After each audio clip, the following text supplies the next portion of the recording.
तो गाइस कैसे हैं आप सब लोग। Ruthless demon of the past के एपिसोड 31 के साथ हाजिर हो। तो लास्ट एपिसोड के एंड पे हमने देखा था कि शुई को एक मैसेज मिलता है और वापस म्यूरियम लाइंस में चली जाती है। उसके चले जाने के बाद समाते कहता है कि पता नहीं क्या हुआ होगा, लगता है कुछ बहुत ही अर्जेंट है जो उसे अचानक से यहाँ पर मैसेज भेजकर बुला लिया क्या है। तो हमारा वुजुन कहता है कि समाते बाजार में जाओ, जाकर ढूंढ कर आओ, पता कर क्या हो क्या हुआ क्या है।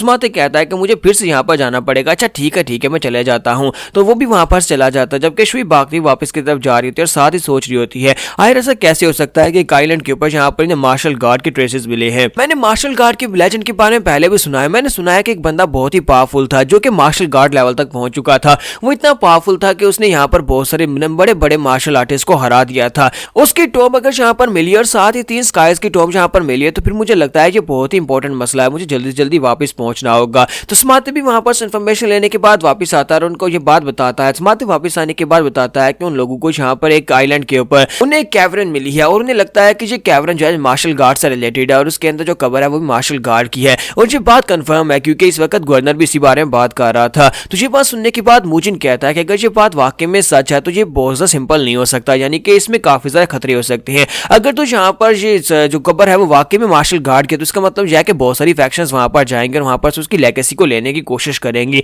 कहा जाता है कि मार्शल गार्ड एक बहुत ही पावरफुल इंसान था जिसे ज्यादा लोग जानते नहीं है, लेकिन ठीक आज से 1000 साल पहले वो इस दुनिया में था और इस दुनिया में वो एक बहुत ही पावरफुल मार्शल आर्टिस्ट था। तो मुजिन कहता है कि अगर ये बात वाकई में सच है तो फिर हमें वहां पर जाकर चेक करना चाहिए, हमें जाकर खुद इसको चेक करना चाहिए कि ये मार्शल गार्ड एग्जिस्ट करता था या नहीं। ये हमारे लिए बहुत ज्यादा अच्छा रह सकता है क्योंकि हमें वहां पर उसकी लेगेसी की पावर मिल सकती है। समाते भी कहता है हाँ मैनर मास्टर, हमें लगता है कि वहां पर जाना चाहिए, ये हमारे लिए बहुत बड़ी गोल्डन अपॉर्चुनिटी है। जबकि सोमी कहती है कि हाँ मैंने भी इस मार्शल गार्ड के बारे में सुना है, मार्शल गार्ड की सीक्रेट कैवरन वहां पर मिली है उस आइलैंड के ऊपर। तुम्हारा वुजुन उन लोगों से बात सुनने के बाद काफी हैरान होता है, फिर साथ ही कहता है मुझे ये बताओ कि वो कहां पर है, उसकी लोकेशन क्या है, वो कौन से आइलैंड के ऊपर है। तो समाते उसे कहता है कि ये जुनशान आइलैंड के ऊपर है। तुम्हारा वुजुन उसकी बात सुनने के बाद कहता है कि जुनशान आइलैंड तो जहां से बहुत ज्यादा दूर है, हम लोग वहां पर नहीं जा सकते, तो इस बारे में भूल जाओ। तो वो लोग कहते हैं कि ऐसा क्यों। तो सबसे पहले मुजिन आके बढ़ता है और उसे कहता है कि हम लोग वहां पर क्यों नहीं जा सकते, अगर हम लोग जहां पर दिल से वहां पर जाने की कोशिश करें तो हम लोग बहुत ही जल्दी वहां पर पहुंच सकते हैं। इससे पहले कि म्यूरियम लाइंस के लोग वहां पर पहुंचे, हम उनसे पहले वहां पर पहुंच जाएंगे। तुम्हारा वुजुन उसे कहता है कि वहां पर जाकर तुम्हें कुछ भी नहीं मिलने वाला, उस जगह के ऊपर तुम्हें कुछ नहीं मिलेगा। तो वुजुन उसे कहता है कि तुम्हें इस बारे में कैसे पता है कि हमें वहां पर जाकर कुछ भी नहीं मिलेगा। और साथ ही वो सोच रहा होता है कहीं ऐसा तो नहीं है कि ये महान कारपेंटर, यानी ये कारपेंटर नहीं है बल्कि ये कोई मार्शल आर्टिस्ट है जिसे यहाँ पर मार्शल गार्ड की लेगेसी की पावर मिल चुकी है, जिसकी वजह से ये एक बहुत ही अच्छा मार्शल आर्टिस्ट बन चुका है। तुम्हारा वुजुन उसकी बात सुनने के बाद कहता है कि तुम जो भी सोच रहे हो ऐसा कुछ भी नहीं है और इस तरह के बारे में सोचना बंद करो क्योंकि ऐसा होने वाला भी नहीं है। वुजुन उसे कहता है अच्छा ठीक है, लेकिन बताओ तो हम लोग वहां पर क्यों नहीं जा सकते। जबकि हमारा वुजुन वहां पर सोच रहा होता है कि जुनशान आइलैंड एक ऐसा आइलैंड है जहां पर एक बहुत ही बड़ा लेजेंडरी सरपेंट रहा करता था। 1000 साल पहले वहां पर एक बहुत ही बड़ा सरपेंट था। मुझे अच्छी तरह से याद है कि मैं वहां पर गया था अपनी ट्रेनिंग करने के लिए, मुझे जुनशान आइलैंड के ऊपर ट्रेनिंग करने के लिए भेजा गया था और मैं काफी सालों तक वहां पर ट्रेनिंग करता रहा। वो एक बहुत ही अजीब आइलैंड है जहां पर नॉर्मल क्रीचर्स जो है उनके साइज काफी ज्यादा बड़े हैं। वहां पर एक 1000 ईयर ओल्ड सरपेंट था, एक बहुत ही बड़ा सरपेंट था जो कि एनर्जी को रिलीज करता था, जिसकी वजह से आसपास के जितने क्रीचर्स हैं उन सभी के साइज बड़े हो जाते थे और इसी वजह से वहां पर वो सारे साइज में बड़े होने के साथ साथ बेजर्क भी हो जाते थे। तो मैं वहां पर उस जगह के ऊपर जाकर ट्रेनिंग करने के लिए गया था और वहां पर काफी अर्सा तक ट्रेनिंग करता रहा। वहां पर कम से कम 2 डेकेड्स लगे थे। जब मैं 15 साल का था वहां पर गया और जब मैं ट्रेनिंग करके बाहर निकला तब मेरी उम्र 35 साल थी। इस वजह से मैं उस जुनशान आइलैंड के ऊपर दोबारा नहीं जाना चाहता क्योंकि वहां पर दीवारों के ऊपर, पहाड़ों के ऊपर मेरी ट्रेनिंग के निशान है, तलवारों के निशान है और साथ ही मैंने वहां पर बहुत सारे मॉन्स्टर्स को मारा था और बहुत सारे मॉन्स्टर्स के हाथों से मरते मरते बचा था। ऐसी जगह के ऊपर दोबारा कोई क्यों जाना चाहेगा जहां पर आप बहुत मुश्किल के साथ सर्वाइव कर पाए हो और जहां पर आपकी कम से कम 20 साल की यादें जुड़ी हो। माथे आगे बढ़ता है और कहता है कि माय लॉर्ड, मुझे लगता है कि मैं वहां पर जाना चाहिए। यहाँ तक कि म्यूरियम लाइंस के हिनन ब्रांच से भी लोग वहां पर जाने वाले हैं और बहुत सारे लोग वहां पर जाएंगे, तो हमें भी वहां पर जाना चाहिए, इन सभी से पहले वहां पर जाना चाहिए क्योंकि अगर हम लोग पहले जाएंगे तो फिर हमें जाकर मार्शल गार्ड की एपिफैनी मिल सकती है। वुजुन उन लोगों से कहता है कि तुम लोग यहाँ पर अपनी पावर्स को कंट्रोल तो कर नहीं सकते, तुम्हारे पास अभी है क्या जो तुम लोग वहां पर जाकर एपिफैनी को ले पाओगे। पहले यहाँ पर अपनी पावर्स को जो तुम्हारे अंदर है उसको पहचानना सीखो और उसके बाद सोचना कि बाहर से जाकर पावर्स किस तरह ली जाती हैं। वुजुन उनसे कहता है कि तुम्हें यहाँ पर बेकार बातों के बारे में सोचना छोड़ना होगा, यहीं पर रहकर ट्रेनिंग करनी होगी। हो सकता है कि तुम लोग जिस मार्शल गार्ड की एपिफैनी को हासिल करने की कोशिश कर रहे हो वो तुम्हें यहीं पर से मिल जाए, जितना तुम सोच रहे हो वहां पर से ना मिले। अगर तुम्हें जहां पर समझ आ गया तो फिर जल्दी से जाओ, जाकर खेतों में से एक जड़ी बूटियां उखाड़ना शुरू करो। तो समाते कहता है कि अच्छा ठीक है, अगर तुम हमारे साथ नहीं जाना चाहते, ये तो बड़ी अफसोस की बात है कि तुम्हें वहां पर नहीं लेकर जाना चाहते जहां पर मार्शल गार्ड की कैवरन मिली है, बहुत ही बड़ा चांस था। तुम्हारा वुजुन उसे कहता है कि तुम इस बारे में क्या बात कर रहे हो। तो वो कहता है कि यहाँ पर सिर्फ और सिर्फ मार्शल गार्ड कि टॉम ही नहीं है बल्कि वहाँ पर 3 और कंकाल है जिनके बारे में कहा जाता है कि वो 3 इमॉर्टल्स के कंकाल है। ये बात सुनने के बाद मेरा वोशन उसे भी एक झटका लगता है, तो वो कहता है कि सर मुझे लगता है कि मैं वहाँ पर जाकर उनको कमेमोरेट करना चाहिए, क्योंकि वहाँ पर मार्शल गार्ड के साथ वहाँ पर 3 और कंकाल जो बैठे हुए हैं और उसकी हाल में वहाँ पर इसके इंतजार में बैठे रहे, वहीं पर मर गए। भी लोग यहाँ पर इसी वजह से उस कैवरन को जाकर जल्दी से जल्दी जाकर देखना चाहते हैं ताकि वो देख सके कि वहाँ पर 3 इमॉर्टल्स कौन है। वो इन 3 इमॉर्टल्स को अपने सेक्टर में वापस ले आना चाहते हैं। वोजन उनकी बात सुनने के बाद कहता है मैंने अपना माइंड चेंज कर लिया, तो फिर ठीक है हम लोग वहाँ पर जाएंगे, हम लोग जुनशान आइलैंड के ऊपर जाएंगे। और जहाँ पर से ये अपनी बोट के ऊपर बैठकर जुनशान आइलैंड के लिए निकल पड़ते हैं। वोजन जो होता है वहाँ पर सामने खड़ा होकर जुनशान आइलैंड की तरफ देख रहा होता है, जबकि यहीं पर गवर्नर होंगचंग को भी दिखाता है कि वो बेचारा वहाँ पर बैठकर रो रहा होता है। कहता है कि मुझे इन लोगों की तो समझ आती है, लेकिन ये मुझे अपने साथ लेकर क्यों आए हैं। समाते उसे कहता है कि माय लॉर्ड हम लोग पहुंच चुके हैं, हमारे सामने वहाँ पर जुनशान आइलैंड है, तो हम लोग पहुंच गए। और इसी के साथ उनकी बोट जो थी जुनशान आइलैंड के ऊपर रुक दिया, तो वहाँ पर शुई पहले से मौजूद होती है। तो वो लोग वहाँ पर उसको देखकर काफी हैरान होते हैं और वो भी उन्हें देखकर काफी हैरान होती है। तो मेरा वोजन उसे कहता है कि ये बड़ी शॉकिंग बात है कि तुम यहाँ पर पहले से मौजूद हो, तुम इस जगह के ऊपर क्या कर रही हो। तो वो कहती है मुझे लगता है कि मैं यहाँ पर तुमसे ये सवाल पूछूंगी कि तुम यहाँ पर क्या कर रही हो, क्योंकि मैं तो म्यूरम अलायंस की तरफ से यहाँ पर आई हूँ। तो मेरा वोजन उसे कहता है कि मैं यहाँ पर सब में कोई भी इंटरेस्टेड नहीं हूँ, ये लड़के पास आना चाहते थे, इसी वजह से मैंने यहाँ पर लेकर आया हूँ। इसकी बात सुनने के बाद सोच रही होती है कि इसे यहाँ पर सब कुछ में इंटरेस्ट नहीं है, इसके बावजूद इतनी दूर आइलैंड के ऊपर लड़कों को लेकर आ गया। वोजन उसे कहता है कि मैंने सुना है कि यहाँ पर साथ में 3 इमॉर्टल्स के कंकाल भी हैं, तो मैं उन्हीं 3 इमॉर्टल के कंकालों को देखने के लिए आया हूँ। उसे कहती है अच्छा तो तुम यहाँ पर 3 इमॉर्टल के कंकाल देखने के लिए आया ना कि मार्शल गार्ड के लिए गया, तुम्हें मार्शल गार्ड में कोई भी दिलचस्पी नहीं है। तो वोजन उसे कहता है कि नहीं ऐसी कोई बात नहीं है, मुझे लगता है कि तुम्हें बहुत ही जल्दी पता चल जाएगा, ऐसा कुछ भी नहीं है। तो शुई उसे कहती है कि यहाँ पर एक सीक्रेट हंटर है, एक सीक्रेट हंटर जिसने यहाँ पर आकर एंट्रेंसेस को बर्बाद कर दिया और एग्जिट्स को भी बर्बाद कर दिया है ताकि हम लोग अंदर एंटर ना हो सके। हमें यहाँ पर लोकेशन के बारे में पता है, ऊपर से पिछले कुछ दिनों से यहाँ पर बारिश हो रही है जिसकी वजह से मिट्टी बहुत ज्यादा नरम हो चुकी है। हो सकता है कि अगर कोई यहाँ पर एंट्रेंस थी भी तो वो भी बंद हो चुकी है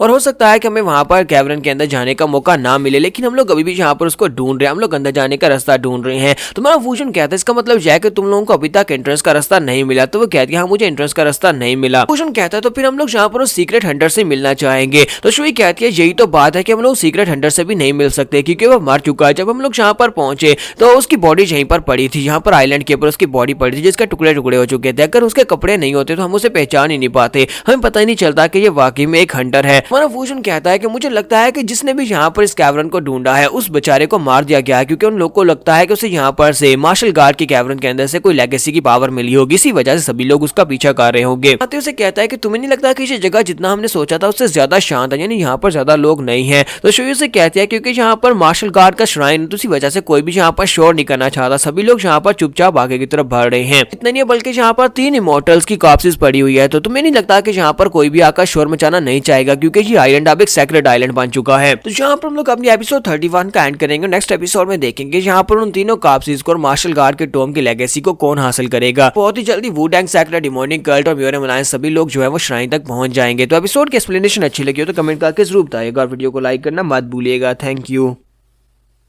तो लास्ट एपिसोड के एंड पे हमने देखा था कि हमारा वोजन अपने साथियों के साथ उस सेक्रेट आइलैंड के ऊपर पहुंच जाता है जहां पर उन्हें मार्शल गार्ड के कैवरन मिली है। शुई वहां पर पहले से मौजूद होती है, तो वो शुई से पूछता है कि यहाँ पर इतना शोर क्यों नहीं है, सभी लोग इतने शांत क्यों हैं। तो शुई कहती है क्योंकि ये एक सेक्रेट प्लेस है, यहाँ पर 3 मार्शल मास्टर्स की लाशें पड़ी हुई है, इसी वजह से कोई यहाँ पर शोर नहीं कर रहा। वोजन उसकी बात सुनने के बाद हल्का सा मुस्कुरा देता और कहता है कि इन्हें वाकई में लगता है यहाँ पर मार्शल गार्ड की कब्र है। देखने के बाद शुई कहता है कि मैंने आज से पहले से कभी इस तरह से मुस्कुराते हुए नहीं देखा, अचानक से क्या हो गया है। तो वो कहती है कि क्या तुम यहाँ पर मार्शल गार्ड की कब्र के बारे में सोचकर हंस रहे हो, तुम्हें इसके बारे में क्या मजाक लगता है। तुम्हारा वोजन उसे कहता है कि मुझे लगता है कि यहाँ पर जो कहानियां होती हैं वो कुछ ज्यादा एग्जीग्रेटिंग होती हैं और मुझे लगता है कि इसमें ज्यादा मजा नहीं है। मुझे ये बताओ कि तुम यहाँ पर इस जगह के ऊपर क्या कर रही हो। तो वो कहती है कि हम लोग यहाँ पर इस चीज को कंफर्म करने के लिए आए, क्या वाकई में यहाँ पर जो 3 कंकाल पड़े हुए हैं क्या वो 3 कंकाल 3 स्काइज के हैं, यानी तीनों इमॉर्टल मास्टर्स के हैं। यहाँ पर ऑर्थोडॉक्स सेक्टर, अनऑर्थोडॉक्स सेक्टर और डिमन कल्ट के साथ हाथ मिलाया और सभी के एक एक एल्डर को अपने साथ लेकर आए। हम सभी लोग मिलकर यहाँ पर आए हैं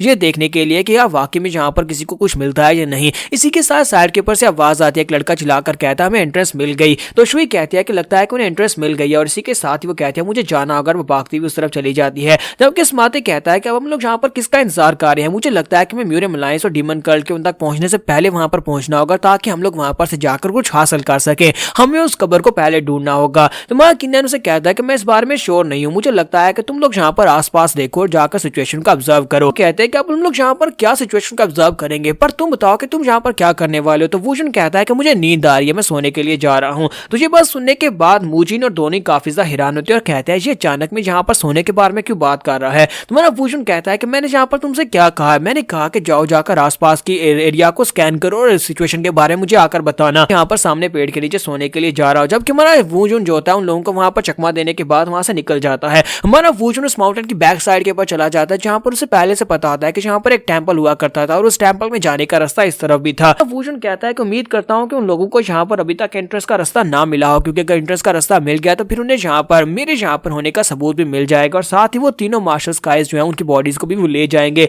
साथ ही हमारा वूजिन आगे की तरफ चलता हुआ जा रहा था और उसे वहां पर अपना छोटा सेल्फ दिखाई देता है जब वो यहाँ पर तकरीबन 1000 साल पहले यहाँ पर ट्रेनिंग करने के लिए आया था। तो वो कहता है कि यहाँ पर हर जगह के ऊपर मेरी ट्रेनिंग के निशान है, मैं अपनी तलवार को घुमाता था तो यहाँ पर पेड़ों के ऊपर और दीवारों के ऊपर मेरी तलवार के कट लगते थे। वूजिन कहता है कि मुझे लगता है कि बहुत सारा टाइम गुजर चुका है, इतना टाइम गुजरने के बाद अब तो सब कुछ खत्म हो चुका है और मुझे लगता है कि मुझे इसके ऊपर ज्यादा उदास होने की जरूरत नहीं है, लेकिन मुझे उन लोगों को पहले जाकर उठाना होगा, इससे पहले कि बाकी के सभी लोग उन्हें कुछ और समझकर वहां पर से उठा ले, क्योंकि वो तीनों कंकाल जो वहां पर पड़े हुए हैं वो तीनों एक कंकाल इसके अपने डिसाइपल्स के हैं। वूजिन जो होता है वो जंप करते हुए एक माउंटेन के ऊपर चढ़ जाता है और कहता है कि यहीं पर आसपास ही कहीं पर वो रास्ता था जहां पर से टेंपल के अंदर जाया जा सकता था। और वो जंप करते वहां पर नीचे उतरता है। जब वो वहां पर नीचे उतरता है तो वहां पर उसे फॉर्मेशन के साइंस दिखाई देते हैं। तो वो कहता है कि 1000 साल गुजर चुके हैं लेकिन अभी तक यहीं पर हैं। पहले यहाँ पर एक फॉर्मेशन हुआ करती थी, इस वजह से कोई भी यहाँ पर अंदर नहीं आ सकता था और अभी मुझे लगता है कि इस रास्ते से कोई भी अंदर इंटर नहीं हुआ। वूजिन कहता है कि मुझे ज्यादा अंदर जाकर देखना चाहिए, मुझे लगता है कि वो जो कुछ भी है यानी उन्हें जो कुछ भी मिला था वो ज्यादा अंदर होगा। और वो चलते हुए अंदर की तरफ जा रहा होता है, वहीं पर उसे दीवारों के ऊपर तलवारबाजी के निशान दिखाई देते हैं। तो वो कहता है कि मैं यहाँ पर दीवारों के साथ ट्रेनिंग करता रहा हूँ, इन दीवारों के ऊपर अटैक करता रहा हूँ, जिसकी वजह से मेरी तलवार के मार्क्स यहाँ पर हैं। इससे पहले कोई इसको रिकॉग्नाइज करे मुझे इनको मिटाना होगा। और साथ ही वहां पर एक्स्ट्रा मार्क्स छोड़ देता है, यानी कि वहां जितने कट लगे होते हैं उनके अंदर और ज्यादा कट डाल देता है। और वो आगे बढ़ता जाता है कि बढ़ते बढ़ते वो उस जगह के ऊपर पहुंच जाता है जहां पर वो तीनों कंकाल पड़े होते हैं। वो तीनों कंकाल वहां पर बैठी हुई स्टेट में मरे होते हैं। तो वो कहता है कि मेरे दोस्तों मुझे यहाँ पर काफी अरसा लग गया तुमसे दोबारा मिलते हुए, तुम सभी लोग यहाँ पर मर चुके हो, हालांकि तुम सभी लोगों को मुझसे ज्यादा जीना था, तुम की उम्रें क्या थी, लेकिन 1000 साल गुजरने के बाद भी मैं अभी तक इस दुनिया में जिंदा हूँ जबकि तुम तीनों यहाँ पर मर चुके हो। वूजिन कहता है कि मुझे एक रूथलेस डीमन इसलिए कहा जाता था कि वो सभी लोग जो मेरे खिलाफ होते थे मैं उनको मार डालता था, मैं अपने रास्ते में आने वाले किसी को नहीं छोड़ता था, जबकि वो सभी लोग जो मेरी केयर करते थे और मेरा साथ देते थे उनको मैं अपना साथी बना लेता था। जैसे कि ये तीनों डिसाइपल्स ये मेरे बहुत ही पक्के डिसाइपल्स थे, हालांकि मैं उन लोगों के लिए एक अच्छा टीचर बिल्कुल भी नहीं था, लेकिन इसके बावजूद उनको यहाँ पर क्लोज फ्रेंड या फिर डिसाइपल कहना ठीक रहेगा। वूजिन कहता है कि तुम लोग यहाँ पे जगह के पर नहीं रह सकते और इसी के साथ ही नेक्स्ट स्मार्टिक का दिखाया जाता है। स्मार्टिक कहता है मैं बहुत ज्यादा बोर हो रहा हूँ, आखिर मैं यहाँ पर बैठकर और क्या करूँ। तो वूजिन उसे कहता है कि तुम यहाँ पर क्या करने के बारे में सोच रहे हो। इसी के साथ ही वूजिन जो होता है वहाँ पर साइड के ऊपर लोगों की बातें सुन रहा होता है। वूजिन को वहाँ पर साइड के ऊपर लोग बातें कर रहे होते हैं, वो सभी लोग म्यूनियम लाइन से होते हैं। तो वो कहता है ये बंदा तो पहले यहाँ पर मार्क डॉगजिन का साथी हुआ करता था, यानी ये अनऑर्थोडॉक्स एक्टर से है। वूजिन कहता है कि तुम यहाँ पर बोर हो रही हो, लेकिन मुझे लगता है कि मैं यहाँ पर इनकी आंखों की वजह से बोर नहीं हो सकता, क्योंकि यहाँ पर सभी लोग मुझे घूर घूर कर देख रहे हैं और साथ ही इनकी आंखें यहाँ पर बता रही है कि जो लोग मुझसे बहुत ज्यादा नफरत करते हैं। स्मार्टे उसे कहता है कि तो फिर यहाँ पर और क्या हो सकता है, तुम्हें क्या लगता है कि ये सभी लोग तुम्हें घूरेंगे नहीं तो और क्या करेंगे, तुम एक बुरे इंसान थे। तो लगता है कि तुम्हारी वजह से यहाँ पर हमारे गवर्नर की हालत देखो, गवर्नर यहाँ पर बिल्कुल एक स्टैचू की तरह खड़े हैं और बिल्कुल भीगी बिल्ली की तरह उनके पसीने छूट रहे हैं, क्योंकि ये सभी लोग तुम्हें घूर कर देख रहे हैं और गवर्नर बेचारा डर रहा है। स्मार्टे कहता है कि यहाँ पर अगर बात की जाए तो यहाँ पर बहुत सारे मार्शल आर्टिस्ट हैं, यानी जितने भी लोग आए वो सारे के सारे मार्शल आर्टिस्ट हैं, सिर्फ हमारे गवर्नर को छोड़कर। गवर्नर के पास कोई मार्शल आर्ट के स्किल नहीं है और बेचारा बहुत ज्यादा कमजोर है। तो गवर्नर उसे कहता है कि तुम यहाँ पर मुझे किसके साथ कंपेयर करने की कोशिश कर रहे हो, चाहे मैं यहाँ पर तुम्हें कमजोरी दिखाई दूं लेकिन मैं दिन ब दिन बहुत ज्यादा स्ट्रॉन्ग होता जा रहा हूँ। तो वूजिन उनसे कहता है कि शांत हो जाओ, मुझे कुछ दिखाई दे रहा है। तो वो उनसे कहता है कि मुझे कुछ दिखाई दे रहा है। तो गवर्नर कहता है कि तुम यहाँ पर किस बारे में बात कर रहे हो। तो वूजिन उसे कहता है कि मुझे समुद्र के अंदर से कुछ आवाज आ रही है। वो जैसे वहां पर सामने देखते हैं समुद्र के अंदर बहुत सारी बैटल शिप्स होती है जिनके ऊपर कैनन लॉन्च होती हैं। तो वो कहता है कि बहुत सारी बैटल शिप इस तरफ आ रही है जिनके ऊपर कैनन है और इसी तरफ आ रही है। ये बात सुनने के बाद गवर्नर को झटका लगता है। वो कहता है ऐसा कैसे हो सकता है, तुम मुझे डरा रहे हो। वूजिन उसे कहता है कि नहीं मैं डरा नहीं रहा, बल्कि वाकई में ये सच है। गवर्नर उसे कहता है लेकिन ऐसा नहीं हो सकता, अगर जहां पर बैटल शिप्स हैं तो बैटल शिप इंपीरियल फैमिली की इजाजत के बिना नहीं ली जा सकती और किसी बैटल शिप के ऊपर कैनन लोड करना बिल्कुल भी इजाजत के रूल के खिलाफ है। इंपीरियल फैमिली कभी ऐसा नहीं होने देगी। वूजिन उसे कहता है लेकिन मेरी नजर बहुत ज्यादा तेज है, मैं देख सकता हूँ कि उनके ऊपर कैनन है। स्मार्टे कहता है हाँ मैं भी यहाँ पर देख सकता हूँ और उनकी साउंड बहुत ज्यादा टेरिफाइंग है। मुझे ऐसा क्यों लगता है कि उनके कैनन का रुख हमारी तरफ ऐसे लगता है जैसे वो शूट करने वाले हैं। गवर्नर उसे कहता है कि अब तुम यहाँ पर उससे लंबी छोड़ रहे हो, ये एक मजाक है, ऐसा बिल्कुल भी नहीं हो सकता। वो इस सेक्रेट आइलैंड के ऊपर आकर अटैक क्यों करेंगे, ये तो इंपीरियल फैमिली के खिलाफ जाने जैसा होगा, यानी कि बगावत होगी। साथ ही उनके पीछे माउंटेन के ऊपर एक धमाका होता है। तो ये धमाका होने के बाद सभी लोग वहां पर उसी तरफ देख रहे होते हैं। गवर्नर कहते हैं ये तो वाकई में उन्होंने अटैक कर दिया। तो मुजिन कहता है मैंने तुमसे कहा था ना कि उनके पास कैनन्स हैं। स्मार्टी कहता है मैंने तुमसे कहा था ना कि वो लोग हमारी तरफ अटैक करने वाले हैं। गवर्नर कहता है कि बकवास बंद करो, जल्दी से यहाँ से भागो, हमारे पर अटैक हो रहा है। और वो तीनों ही वहां से भागना शुरू कर देते हैं। जबकि मुजिन वहां पर साइड के ऊपर देख रहा होता है कि उन कश्तियों के ऊपर से कुछ लोग निकल कर आ रहे होते हैं। मुजिन कहता है मुझे लगता है कि ये जो लोग भी हैं ये लोग यहाँ पर मार्शल गार्ड के सीक्रेट कैवरन को बर्बाद करने के लिए आए हैं, क्योंकि यहाँ पर इन लोगों के साथ जो भी है वो फर्स्ट एल्डर हो सकता है। क्योंकि यहाँ पर अनऑर्थोडॉक्स सेक्टर या डिमोनिक कल्ट का फर्स्ट एल्डर जो था वो एक बहुत ही जालिम और पावरफुल इंसान था। मुजिन कहता है कि मैं इस बारे में श्योर नहीं हूँ कि क्या वाकई में ये फर्स्ट एल्डर है या फिर कोई और है, लेकिन मुझे शक है कि वही हो सकता है। वो लोग अटैक कर रहे होते हैं, इसी वजह से उन्हें बचकर भागना होता है। तो वो सभी लोग वहां से भागकर जा रहे होते हैं। शुई को भी आवाज आती है। शुई कहते हैं कि यहाँ पर क्या हो रहा है, अचानक से ये गोलाबारी कहाँ से हो रही है। एक लड़का भागता हुआ आता है और उसे कहता है कि हमारे पर अटैक हुआ है। तो शुई कहते हैं कि मुझे समझ नहीं आ रही कौन यहाँ पर इतनी एक्सपेंसिव कैनन बॉल्स को वेस्ट कर रहा है। तो एल्डर से कहता है कि यहाँ पर हमें इस बारे में सोचने की जरूरत नहीं है, बल्कि ये सोचना चाहिए कि हम लोग बचेंगे कैसे और सेक्रेड आइलैंड को कैसे बचाएंगे। इसी के साथ ही शुई को यहाँ पर डिमोनिक कल्ट का लीडर जो उनके साथ है उसकी बात याद आती है कि डिमोनिक कल्ट का लीडर से कहता है कि अब जबकि हम यहाँ पर पहुंच चुके हैं तो हम लोग दूसरी तरफ से जाकर एंट्रेंस को ढूंढने की कोशिश करते हैं, क्योंकि कुछ भी हो सकता है। तो शुई कहते हैं कि मुझे पहले उस वक्त समझ नहीं आया कि आखिर वो लोग इतने परेशान क्यों रहे, लेकिन अब मुझे समझ आ रही है कि वो इस वजह से परेशान हो रहे थे कोई यहाँ पर आकर इस आइलैंड को भी बर्बाद कर सकता है, साथ ही मार्शल गार्ड की लेगेसी को चोरी कर सकता है। अब हम लोग यहाँ पर क्या करेंगे, जहाँ पर अभी तक हमें एंट्रेंस मिली नहीं और साथ ही कोई लोग यहाँ पर कैनन्स के साथ आकर धमाके कर रहे हैं। अगर धमाके की वजह से वो पूरी का पूरी कैवरन ही डह जाती है और सारी की सारी लेगेसी यहीं पर दब जाती है, तो फिर हम लोग क्या करेंगे। यहाँ पर हम लोग अपने एपिसोड 32 का एंड करेंगे। नेक्स्ट एपिसोड में देखेंगे कि आयरन लोग जो क्या कर पाएंगे, इनके पास और क्या ऑप्शंस हैं। एपिसोड की एक्सप्लेनेशन अच्छी लगी हो तो कमेंट करके जरूर बताइएगा और वीडियो को लाइक करना मत भूलिएगा। Thank you. तो लास्ट एपिसोड के एंड पे हमने देखा था कि सेक्रेड आइलैंड के ऊपर अटैक हो जाता है, कोई बड़ी बड़ी शिप्स आती हैं और कैनन्स के साथ अटैक कर देती हैं। तो शुई के साथ जो एल्डर होता है, जो एल्डर जहां पर वुडांग सेक्टर से आता है, वो उसे कहता है मुझे लगता है कि यहाँ पर हमें अपनी सारी की सारी स्ट्रेंथ को इकट्ठा करना चाहिए, दुश्मन के साथ फाइट करनी चाहिए। शुई कहता है कि मुझे लगता है कि ये बहुत ही अच्छा आइडिया है। ब्राश मैनेजर आप इस बारे में क्या सोचते हैं। तो वो कहता है कि मुझे लगता है कि हमें यहाँ पर जाकर केव को बचाने के लिए कुछ ना कुछ करना चाहिए। अगर हमें यहाँ पर केव की एंट्रेंस नहीं मिली तो मुझे लगता है कि जो लोग भी यहाँ पर इसको बर्बाद करने के लिए आए हैं उन्हें भी ये केव की एंट्रेंस नहीं मिल पाएगी। हम लोग यहाँ पर मिलकर ये सब कुछ करेंगे। जबकि वुडांग सेक्टर का जो लीडर होता है जिसका नाम गो डैमजिन होता है, वो कहता है हाँ क्यों नहीं, मैं भी यहाँ पर तुम्हारे साथ आया हूँ। अगर हम लोग स्वर्ड अलायंस के साथ है तो फिर स्वर्ड अलायंस के साथ ही यहाँ पर मिलकर काम करना होगा, सॉरी म्यूरियम अलायंस के साथ मिलकर काम करना होगा। तो हम लोग पहले दुश्मन को रोकेंगे और इसी के साथ ही वो लोग वहां पर दुश्मन को रोकने के लिए आगे बढ़ते हैं, क्योंकि उन शिप्स के अंदर से कुछ मास्क पहने हुए लोग आते हैं जो कि इनके पर अटैक कर रहे होते हैं। तुम्हारा स्मार्टे जो होता है वो भाग रहा होता है और साथ उन लोगों के ऊपर अटैक भी कर रहा होता है। मुजिन भी वहां पर अपनी तलवारों को यूज कर रहा होता है, जबकि यहीं पर हमारे गवर्नर को दिखाता है कि वो पेड़ के पीछे छुपा होता है। इसी के साथ एक बड़ा सा गोला जो होता है हम लोगों के ऊपर आकर गिरने लगता है, यानी उन लोगों के ऊपर गिरने लगता है। तो इसी के साथ स्मार्टे कहता है कि इनको नहीं बचाया जा सकता, गोला उनके ऊपर गिर जाएगा। जबकि वहीं पर मास्टर गोंग जिन जो कि वुडांग सेक्टर के लीडर होते हैं वो जंप करते हैं, वहां पर पहुंच जाते हैं और उस गोले को सेंटर से दो हिस्सों में काट कर उन लोगों को बचा लेते हैं। वो लोग कहते हैं ये तो सर गोजिन है, सर गोजिन यहाँ पर आगे हमें बचाने के लिए आए हैं। सर गोजिन और बाकी के लोग वहां पर आकर उन लोगों के सामने खड़े हो जाते हैं और कहते हैं कि तुम लोग कौन हो, जिस तरह से तुम लोगों ने यहाँ पर मास्क पहने हुए तुम लोग सेक्रेड आइलैंड के ऊपर अटैक कर रहे हो, लगता नहीं है कि तुम लोग ना तो डिमोनिक कल्ट से हो, ना तो तुम लोग यहाँ पर म्यूरियम अलायंस से हो, ना ही तुम वुडांग सेक्टर से हो। आखिर तुम लोग कौन हो, यहाँ पर ये सब कुछ क्यों कर रहे हो। तो वो कहता है कि हमें यहाँ पर तुम्हें बताने की जरूरत नहीं है। वो अपने साथियों से कहता है कि सभी को मार डालो और वो लोग अटैक करने के लिए आगे बढ़ते हैं। जब वो लोग अटैक करने के लिए आगे बढ़ रहे थे, इसी के साथ ही दूसरा सीन में दूसरी तरफ का दिखाया जाता है। दूसरी तरफ जहाँ पर उन्होंने अपने कुछ लोगों को छोड़ा था ताकि वो दूसरी तरफ से एंट्रेंस को ढूंढ सके। ऑर्थोडॉक्स और डिमोनिक अलायंस के लोग वहां पर पहले से मौजूद होते हैं। वहां पर सिर्फ दो ही लोग होते हैं। वो लोग ये सोच रहे होते हैं कि हम लोग यहाँ पर से एंट्रेंस को सेफ रख सकते हैं, यहाँ पर से एंट्रेंस को ढूंढ सकते हैं। इसी के साथ ही कुछ मास्क पहने हुए लोग वहां पर भी पहुंच जाते हैं और वो जो मास्क पहने हुए ग्रुप होता है वो यहाँ पर स्पेशली यहाँ पर से मार्शल गार्ड की लेगेसी को लेने के लिए आया होता है, क्योंकि उन लोगों ने दूसरी तरफ डी को अटैक किया था। तो वो बड़ी तेजी से आगे बढ़ते हैं और उन दोनों लड़कों को वहीं पर मार देते हैं, सॉरी दोनों गार्ड्स को वहीं पर मार देते हैं। और उनके मरने के बाद एक उनसे कहता है कि जल्दी से अंदर चलते हैं, मार्शल गार्ड की लेगेसी को लेने के लिए हमारे पास सिर्फ 30 मिनट का टाइम है, वरना हमें यहाँ पर बहुत ही ज्यादा नुकसान झेलना पड़ेगा। और इसी के साथ ही वो लोग भागते हुए अंदर चले जाते हैं। जैसे वो लोग अंदर आते हैं उस कैवरन के अंदर, तो अंदर आने के बाद वो लोग कहते हैं कि यहाँ पर मुझे नहीं लगता कोई हो सकता है, क्योंकि इस केव के अंदर अभी तक कोई भी नहीं आया। इसी के साथ उन्हें वहां पर कुछ महसूस होता है। वो लोग कहते हैं लेकिन अचानक से यहाँ पर से इतनी डेडली एनर्जी क्यों निकल रही है। जैसे वो आगे बढ़ते हैं तो वहां पर उन तीनों कंकालों के सामने हमारा वुशन खड़ा होता है। तो वो लोग कहते हैं कि ये बंदा कौन है और अपनी तलवारें निकाल लेते हैं। जबकि हमारा वुशन कहता है लगता है कि यहाँ पर कुछ अनएक्सपेक्टेड गेस्ट आ गए हैं, तो लगता है कि इनकी मेहमान नवाजी करनी पड़ेगी।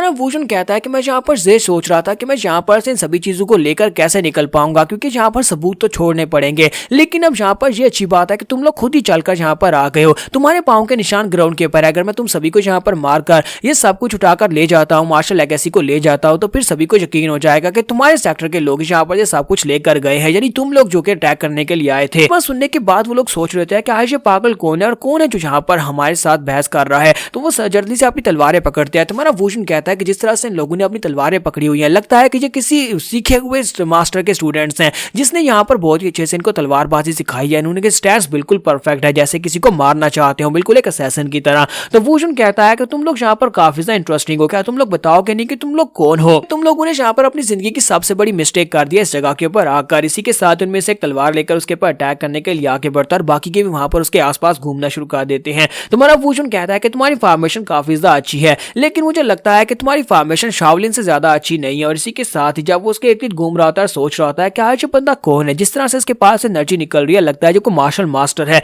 लेकिन चाहे कितना ही मार्शल मास्टर क्यों ना हो, यानी पावरफुल क्यों ना हो, ये हम चारों को नहीं रोक पाएगा। हम 4 लोग और ज्यादा हैं, तो अगर इसे अपनी फॉर्मेशन में पकड़ लेते हैं तो उसके बाद इसे किसी भी एंगल से मारना आसान हो जाएगा, क्योंकि ये तो यहाँ पर बिल्कुल चुपचाप खड़ा है। तो इसी के साथ ही वो साइड के ऊपर से जंप करते हुए अपनी तलवार लेकर जैसे अटैक करने के लिए आगे बढ़ रहा है। हमारा वूशन इसी के साथ ही अपने हाथ को ऊपर उठाता है, अपने हाथ को ऊपर उठाकर उसके ऊपर एक स्लैश लगाता है। तुम्हारे वूशन की हाथ की स्ट्राइक के साथ ही वो असैसिन हिट होने के बाद ग्राउंड के ऊपर गिर जाता है, जबकि बाकी के सभी लोग कहते हैं कि इसने हम चारों में से एक को बड़ी आसानी से यहाँ पर हिट करके गिरा दिया। तो मतलब यह कि ये बंदा बहुत ज्यादा पावरफुल मार्शल मास्टर है, हमें यहाँ पर बड़ी सावधानी के साथ आगे बढ़ना होगा। लेकिन शुक्र है कि यहाँ पर एक ओपनिंग मिल गई है और वो बड़ी तेजी के साथ उसके ऊपर अटैक करने के लिए आगे बढ़ते हैं। वो लोग बड़ी तेजी के साथ उसके गिर्द गिर्द घूम रहे होते हैं। तुम्हारा वूशन कहता है कि तुम लोग बेवकूफों की तरह यहाँ पर मेरे पर चार्ज कर रहे हो, मुझे तुम्हें देखकर यहाँ पर किसी की याद आ रही है। तो वो जैक समाते को याद कर रहा होता है। तुम्हारा वूशन कहता है कि अगर तुम लोग यहाँ पर थोड़ा सा अपने दिमाग को यूज करते तो मुझे लगता है कि तुम उससे ज्यादा जिंदा रह सकते थे, लेकिन अफसोस कि तुम सभी को मरने की जल्दी है। और हमारा वूशन भी वहां पर से एक छोटे नाइफ को उठा लेता है और उस नाइफ को उठाने के बाद अपने नाइफ को घुमाता है। जब वो नाइफ को घुमाकर स्ट्राइक्स लगाता है तो वो सभी एक ही अटैक के साथ वहां पर मर जाते हैं। उनमें से एक जिसे पहले कट लगा था वो ग्राउंड के ऊपर गिरा होता है, वो फिर से उठकर खड़ा हो जाता है और कहता है कि हाइड तुम कौन हो? तुम्हारा वूशन उसे कहता है कि मैं यहाँ पर तुम्हें एक टिप देता हूँ, मुझे पता है कि तुम्हारे पास इंटरनल एनर्जी है, लेकिन इसका मतलब ये नहीं है कि तुम अपने ब्लेड को जैसे चाहे वैसे यूज कर सकते हो। यही तुम्हारी सबसे बड़ी गलती थी कि तुमने मेरे पर डायरेक्टली चार्ज किया। तो वो बैंडेड चलाकर उसे कहता है कि यार तुम हो कौन? लेकिन इसी के साथ हमारा वूशन उसके पर अटैक करके उसको भी मार देता है और कहता है कि तुम्हें जानने की जरूरत नहीं है, तुमने शोर मचा रखा है, खामोश हो जाओ। और इसी के साथ उसके पास कुछ वहां पर गिरता है। वूशन आगे बढ़ता है और उसको उठाता है और कहता है ये तो एक बॉम्ब है, यानी एक फ्लेयर सिग्नल है। वूशन कहता है कि मुझे लगता है कि ये असली मिशन के ऊपर थे, ये लोग यहाँ पर से मार्शल गार्ड की लेगेसी को चोरी करने के लिए आए थे, जबकि दूसरी तरफ इन लोगों ने अपने डिकोय सोल्जर्स को भेजा हुआ है जो कि सभी लोगों के ऊपर अटैक कर रहे हैं, जबकि बाकी के सभी लोग वहां पर अटैक में व्यस्त हैं। तब ये लोग यहाँ पर से मार्शल गार्ड की लेगेसी को ले लेते और साथ ही सिग्नल छोड़ते ताकि उन्हें पता चलता कि काम हो गया और बाकी के सभी लोग वहां पर से रिट्रीट कर जाते। तो मुझे लगता है कि मेरे लिए और भी ज्यादा आसान हो गया, मैं यहाँ पर सिग्नल छोड़ूंगा और यहाँ पर सब कुछ नॉर्मल हो जाएगा। और इसी के साथ वो सिग्नल छोड़ता है। जब वो वहां पर सिग्नल छोड़ता है तो वो सभी लोग वहां से भागना शुरू कर देते हैं। तो शुई कहते हैं कि इन लोगों को अचानक से क्या हुआ, सभी लोग यहाँ पर से भाग कर क्यों जा रहे हैं? और अभी मैंने यहाँ पर एक आवाज सुनी जैसे कि यहाँ पर गन फायर हुआ हो। मॉर्निंग कल्ट का लीडर गु वांग उसे कहता है कि मुझे लगता है कि लोगों ने यहाँ पर किसी सिग्नल को देखा है, यहाँ पर अभी एक फ्लेयर फायर हुई थी। अमजन उसे कहता है कि हाँ मुझे भी लगता है कि यहाँ पर एक सिग्नल फायर हुआ है जिसकी वजह से ये सभी लोग भाग गए हैं। मुझे लगता है कि जिस मिशन के लिए यहाँ पर आए थे इनका मिशन पूरा हो गया है। हम लोग यहाँ पर इनके मिशन के बारे में भी नहीं जान सकते। जिन लोगों को हमने जिंदा पकड़ा था उन सभी लोगों ने अपने मुंह में एक गोली दबा कर रखी हुई थी जिसे खाकर वो लोग पॉइजन से मर गए। उनमें से एक एल्डर कहता है कि मैंने यहाँ पर इनके रिट्रीट करने से पहले जो साउंड सुनी थी वो एक फ्लेयर की साउंड थी और मैंने आसमान के ऊपर एक फ्लेयर भी देखी जो कि बैक माउंटेन की तरफ से आई है। ये बात सुनने के बाद सभी लोग बड़ी तेजी के साथ भागते हुए बैक माउंटेन की तरफ जाते हैं और कहते हैं इसका मतलब यह है कि जहाँ पर जो डिकोय टीम थी, असली टीम तो वहां पर से मार्शल गार्ड की लेगेसी को लेकर निकल गई है। सभी लोग भागते हुए बैक साइड के ऊपर पहुंचते हैं। वहां पर एंट्रेंस में जैसे अंदर जाते हैं, अंदर देखने के बाद ये लोग बहुत ज्यादा हैरान होते हैं कि पूरे की पूरी कैवर्न बिल्कुल खाली होती है, वहां पर कुछ भी नहीं होता, तीनों कंकाल भी नहीं होते और ना ही वहां पर कुछ और होता है। ये देखने के बाद वो सभी लोग कहते हैं कि इन लोगों ने भी बेवकूफ बना दिया। वो जो लोग भी थे वो पता नहीं कौन से सेक्टर से थे, लेकिन उन लोगों ने जहां पर जो कुछ भी था मार्शल गार्ड की लेगेसी और साथ ही उन तीनों कंकालों को भी उठाकर ले गए हैं। मॉर्निंग कल्ट का लीडर कहता है कि वो लोग अभी ज्यादा दूर नहीं गए होंगे, हमें अभी उनके पीछे जाना होगा, उनकी अभी जाकर उनका पीछा करते हैं ताकि उन्हें पकड़ सकें। और इसी के साथ ही वो दोनों एल्डर बड़ी तेजी से भाग जाते हैं और कहते हैं लेडी शुई प्लीज आप यहाँ पर रुके और यहाँ पर रहकर इस जगह की हिफाजत करें जबकि हम लोग उन लोगों को पकड़ने का काम करते हैं। शुई कहती है कि मैं यहाँ पर क्या करूंगी, यहाँ पर अब कुछ भी नहीं बचा। अब शुई वहां पर बैठी होती है और सोच रही होती है कि अब हमें यहाँ पर कुछ भी नहीं मिला और यहाँ पर आना बेकार रहा। उसी के साथ उसे वहां पर एक टैबलेट मिलता है। वो आगे बढ़ती है और कहती है तो एक एंसेस्ट्रल टैबलेट है जो कि कब्रों के ऊपर लगाया जाता है। जब वो उसके ऊपर नाम पढ़ते हैं तो उसके ऊपर डैन वूजन का नाम लिखा होता है। वो कहती है कि ये क्या है, ये तो डैन वूजन का नाम लिखा है। फिर साथ ही यहीं पर हमारे वूजन को दिखाता है कि हमारा वूजन उन तीनों कंकालों को उठाकर अपने साथ अपनी शिप के ऊपर ले आता है। जहां पर हम लोग अपने एपिसोड 33 का एंड करेंगे। नेक्स्ट एपिसोड में देखेंगे हमारा वूजन इन तीनों कंकालों के साथ क्या करने वाला है। तो एपिसोड की एक्सप्लेनेशन अच्छी लगी हो तो कमेंट करके जरूर बताइएगा और वीडियो को लाइक करना मत भूलिएगा। Thank you. तो लास्ट एपिसोड के एंड पे हमने देखा था कि शुई को वहां पर से एक टैबलेट मिलता है जिसके ऊपर डा वुजुन का नाम लिखा होता है, डैन वुजुन का नाम लिखा होता है, जबकि दूसरी तरफ हमारा वुजुन जो होता है उन तीनों कंकालों को उठाकर वहां पर से ले जाता है। तो इस एपिसोड की शुरुआत में शुई के ग्रैंडफादर भी वहां पर उस केव में आते हैं और वहां पर आने के बाद सब कुछ चेक कर रहे होते हैं और कहते हैं तो इन एंड के ऊपर जहां पर हमारे हाथ कुछ भी नहीं लगा, अचानक से कोई अननोन अटैकर्स यहाँ पर आते हैं और आकर तीनों ही मास्टर स्काइज की बॉडीज को उठाकर ले जाते हैं। तो उसके साथ जो लीडर होते हैं वो उनसे कहते हैं, हाँ अलायंस लीडर प्लीज हमें माफ करिएगा कि हम लोग उन्हें रोक नहीं सके, हमें पता नहीं था कि वो लोग इस तरह से भी कर सकते हैं। ग्रैंडफादर यहाँ पर यही सोच रहे थे क्या यहाँ पर चला क्या, यहाँ पर हुआ क्या, यहाँ पर से तीनों डेड बॉडीज को उठा लिया क्या है। अगर यहाँ पर किसी एक की डेड बॉडी को उठाया जाता तो फिर हम लोग ये समझते हैं कि वो किसी एक फैक्शन के लोग थे, लेकिन अब जबकि तीनों फैक्शन के लोगों की डेड बॉडीज को उठा लिया गया है तो हम लोग यहाँ पर इस बात को कंफर्म नहीं कर सकते थे वो लोग कौन थे जो लोग यहाँ पर तीनों डेड बॉडीज को उठाकर ले गए हैं। म्यूजियम अलायंस ने यहाँ पर तीनों सेक्टर्स को एक साथ मिलाकर यहाँ पर जॉइंट वेंचर क्रिएट किया था जिसमें हमारे बहुत सारे फंड्स लगे थे, जिसमें बहुत सारा पैसा लगा था। अब यहाँ पर इसकी कमी को पूरा करने में काफी ज्यादा हमें जवाब देने पड़ेंगे, यानी इसके लिए एक्सप्लेनेशन काफी ज्यादा लंबी होने वाली है। इनमें से एक लीडर उसे कहता है कि म्यूजियम अलायंस लीडर मुझे लगता है कि हम लोग एक बात के लिए बिल्कुल श्योर है। तो लीडर उसे कहते हैं कि वो क्या बात है। तो वो कहता है जहाँ पर जिन लोगों ने भी अटैक किया था वो लोग अनऑर्थोडॉक्स फैक्शन से बिल्कुल भी नहीं थे,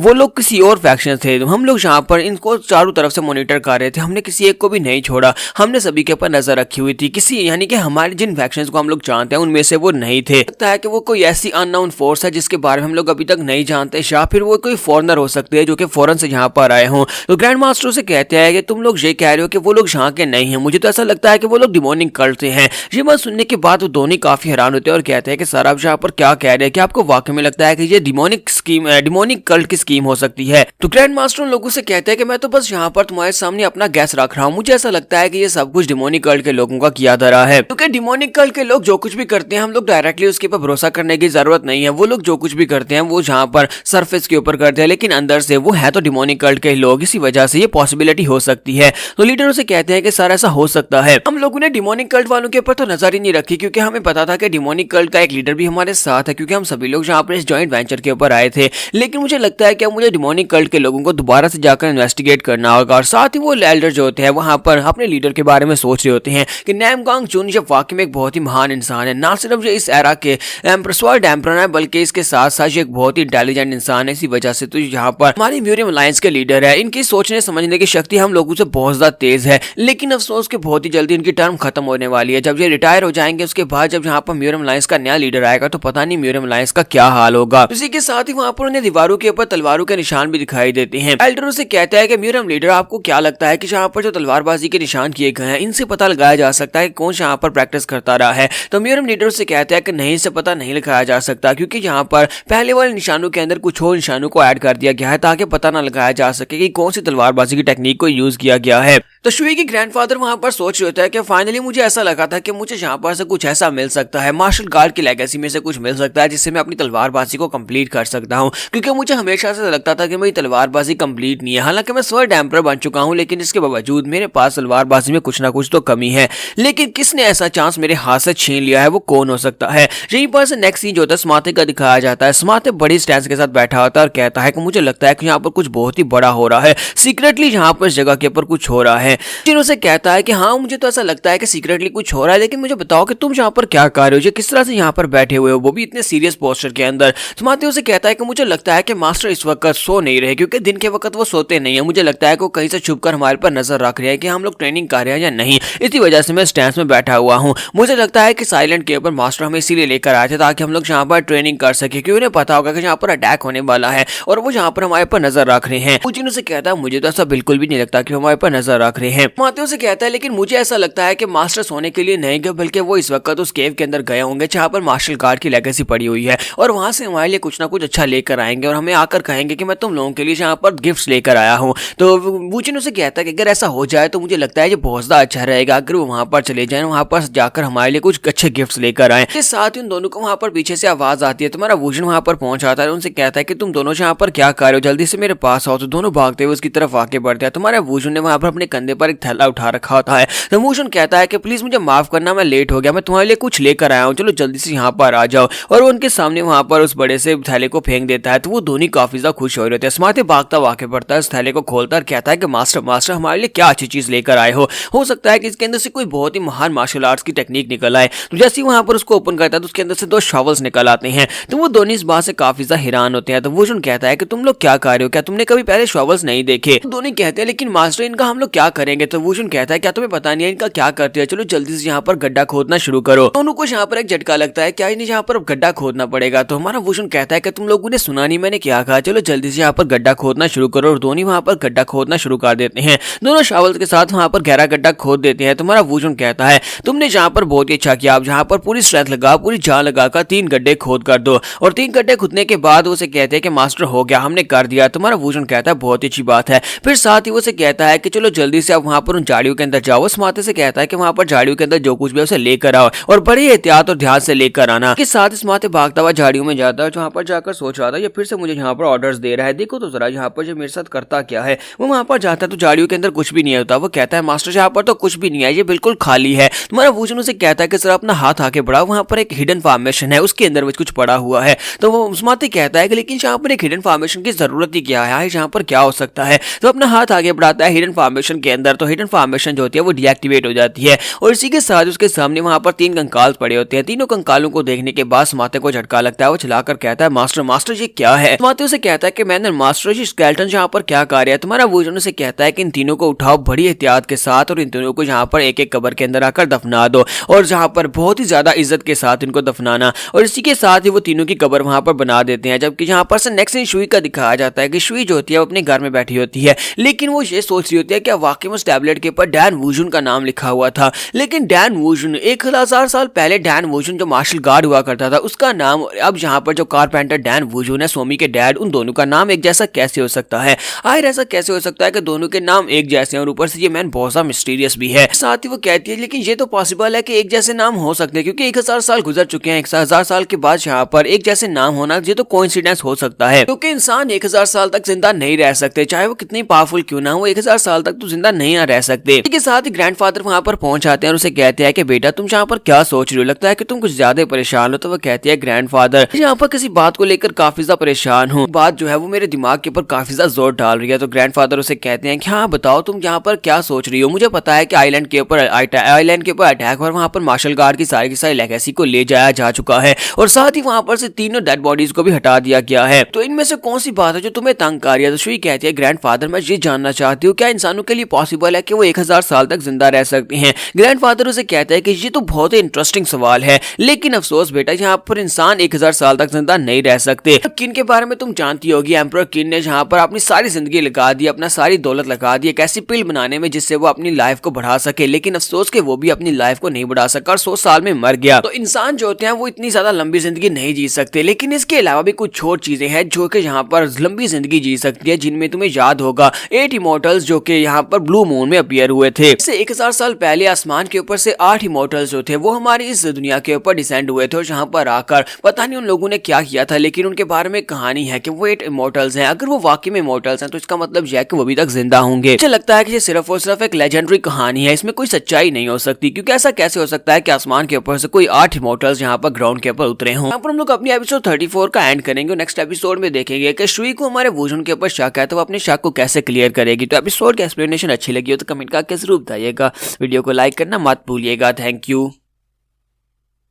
तो लास्ट एपिसोड के एंड पे हमने देखा था कि हमारी शुई जो होती है वो इस बारे में सोच रही होती है क्या इंसान 1000 साल तक जी सकते हैं, क्योंकि उसे वहां पर कब्र के ऊपर एक तख्ती मिलती है जिसके ऊपर डैन वूजुन लिखा होता है। तो उसके ग्रैंडपा उसे कहते हैं कि मुझे लगता है कि सिर्फ और सिर्फ 8 इमोर्टल्स ही हैं जिनके बारे में सिर्फ कहानी है। मुझे लगता है कि वही ऐसे लोग हैं जो अभी तक जिंदा हो सकते हैं, लेकिन ये तो है ही एक कहानी, तो हम इसके ऊपर क्या यकीन करेंगे। तो शुई अपने ग्रैंडफादर की बातें सुनने के बाद सोच रही होती है अगर वो लड़का डैन वूजुन वो काफी ज्यादा स्ट्रॉन्ग है, लेकिन इसका मतलब ये तो नहीं है कि वो 1000 साल पहले वाला मार्शल गार्ड हो सकता है, क्योंकि मार्शल गार्ड होना कोई आम सी बात तो नहीं है। मेरे ग्रैंडफादर जो कि स्वर्ड एम्परर हैं, स्वर्ड एम्परर होने की वजह से इनकी बॉडी की स्पिरिट काफी ज्यादा अलग है, बाकी सभी लोगों से बहुत ज्यादा अलग है। अगर डैन वूजुन मार्शल गार्ड होता तो उसकी बॉडी के इर्द गिर्द जो एयर है वो बहुत ज्यादा अलग होती। मुझे लगता है कि ऐसा बिल्कुल भी नहीं है, ऐसा बिल्कुल भी नहीं हो सकता, और मुझे लगता है कि वो 8 इमोर्टल्स की कहानी भी झूठी है। तो इसी के साथ ही उसके ग्रैंडफादर उसे कहते हैं कि आप यहाँ पर तुम्हें थोड़ी सी संतुष्टि मिली, तो वो कहती है हाँ मुझे यहाँ पर संतुष्टि मिल गई है, वाकई में बहुत ज्यादा ग्रेट है ग्रैंडफादर। फिर साथ ही ग्रैंडफादर उसे कहते हैं कि अब जबकि मैं यहाँ पर तुम्हारे साथ टाइम स्पेंड करना चाहता हूँ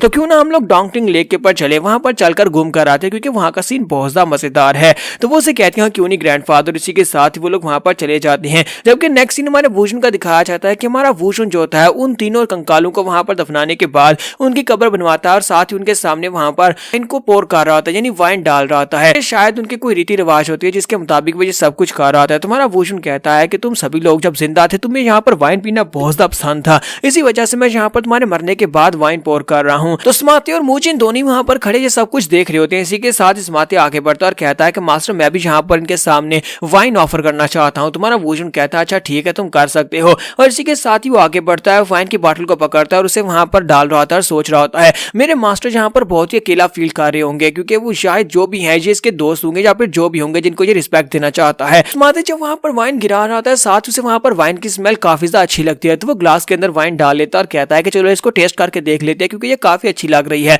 तो वूजुन उसके पेट पे मारता और कहता बेवकूफ गई कि मैंने तुम्हें वाइन पीने का नहीं कहा, ये वाइन इनके सामने पोर करने के लिए थी। इसके साथ ही ये तो बैकग्राउंड सीन हो गया। जब प्रेजेंट में सीन आता है तो वहां पर स्मार्ट चलाकर उसे कह रहा होता है कि मास्टर तुम्हें बताना ही होगा, तुम हर पास यहाँ पर हमारे से छुपा नहीं सकते, तुम यहाँ पर ये तो नहीं कह सकते कि वो तीनों बॉडीज जो थी वो उन तीनों मास्टर्स की नहीं थी जो कि उस केव के अंदर से तुम लेकर आए हो, हम इस बात के ऊपर यकीन कर ही नहीं सकते। तुम्हारा वूजुन उसे कहता है कि तुम्हें करना होगा, तो कहता है लेकिन तुमने उन तीनों की कब्रों के ऊपर नाम भी लिखे थे, उन तीनों के नाम लिखे हुए थे, वो नाम तो वही थे। तुम्हारा वूजुन उसे कहता है कि तुम ये समझ लो कि तुमने वहां पर नाम गलत पढ़े हैं, लेकिन असल में जो मैं तुम्हें बता रहा हूँ वही सच है। ये बात सुनने के बाद स्मार्टी और भी गुस्सा आता है, कहता है कि मास्टर प्लीज ऐसा मत करो, हमें इस बारे बताओ ना क्या है वो तीनों कंकाल किसके थे। तुम्हारा वूजुन उसे सच नहीं बताना चाहता, वहां पर अपनी मुट्ठी बंद करता है और उसे कहता है कि मैं तुम्हें सच नहीं बताना चाहता, क्योंकि उसे काफी ज्यादा गुस्सा आ रहा था। मूजिन जो होता है वो सोच रहा होता है कि ये बेवकूफ यहाँ पर चुप क्यों नहीं कर रहा, क्योंकि अगर इस तरह ये सवाल पूछता रहा तो मास्टर बहुत ज्यादा गुस्सा हो जाएंगे। इसी के साथ सोमी भागती वहां पर आती है और स्मार्टी से कहती है मिस्टर स्लेव मेरी मदद करो ना, मेरी बॉल जो है वो उड़कर बाहर चली गई है, जाओ ना बाहर से जाकर उस बॉल को उठा लाओ। तो वो कहता है कि ये क्या, मैं यहाँ पर मास्टर से एक बहुत ही जरूरी सवाल पूछ रहा हूँ, क्या तुम बाद में नहीं यहाँ पर आ सकती, थोड़ी देर रुक जाओ ना। सोमी से कहती है नहीं मेरी बॉल बहुत ज्यादा इंपॉर्टेंट है, प्लीज मेरी बॉल ले आओ ना। तो इसी के साथ स्मार्टी भागता हुआ चला जाता है और कहता है अच्छा ठीक है मैं जाकर ले आता हूँ। तो बॉल लेने के लिए चला जाता है तो वूजुन उसे कहता है कि तुम्हारे पास तो कोई बॉल है ही नहीं, तो फिर तुमने उसे वहां पर झूठ क्यों बोला। सोमी उसे कहती है कि मुझे लगता है कि बाज दफा यहाँ पर झूठ बोल लेना चाहिए, जब किसी को यहाँ पर बात को छुपाना हो तब यहाँ पर झूठ बोलना पड़ता है। तो वूजुन उसे कहता है कि मेरी बेटी मुझे लगता है कि यहाँ पर तुम मुझे सबसे ज्यादा अच्छे से समझती हो, अगर मैं कोई बात नहीं बताना चाहता तो उसे छुपाने के लिए अगर झूठ भी बोला जाए तो बुरा नहीं है। तो सोमी उसे कहते हैं कि लेकिन डैड मैं यहाँ पर एक बात को लेकर बहुत ज्यादा चिंतित हो रही हूँ। तो उसके डैड उसे कहते हैं कि वो कौन सी बात है। तो सोमी कहती है कि शुई जो थी वो यहाँ पर से अचानक से चली गई थी जब उसे मैसेज मिला था, और उसके बाद से मुझे उसकी कोई खबर नहीं है, पता नहीं अब दोबारा हमसे मिलने के लिए कब आएगी, वो काफी ज्यादा परेशान लग रही थी, पता नहीं वो किस हाल में होगी। तुम्हारा वूजुन से कहता है कि मुझे इस बारे में नहीं पता, और साथ ही वो सोच रहा होता है मुझे लगता है कि म्यूरियम लाइंस के लोग इस वक्त बहुत ज्यादा गुस्से में होंगे, उन्हें ये लगता है कि कोई अननोन फैक्शन के लोग यहाँ पर आए और तीनों कंकाल को उठाकर ले गए हैं। इसी के साथ दरवाजे के ऊपर नॉक होती है। तुम्हारा वूजुन कहता है लगता है कोई यहाँ पर हमारे घर पर गेस्ट आया, चलो चल के देखते हैं कौन आया है। और वो जाकर जैसे दरवाजा खोलता है, दरवाजा खोलने के बाद सामने देखता है तो शुई खड़ी होती है।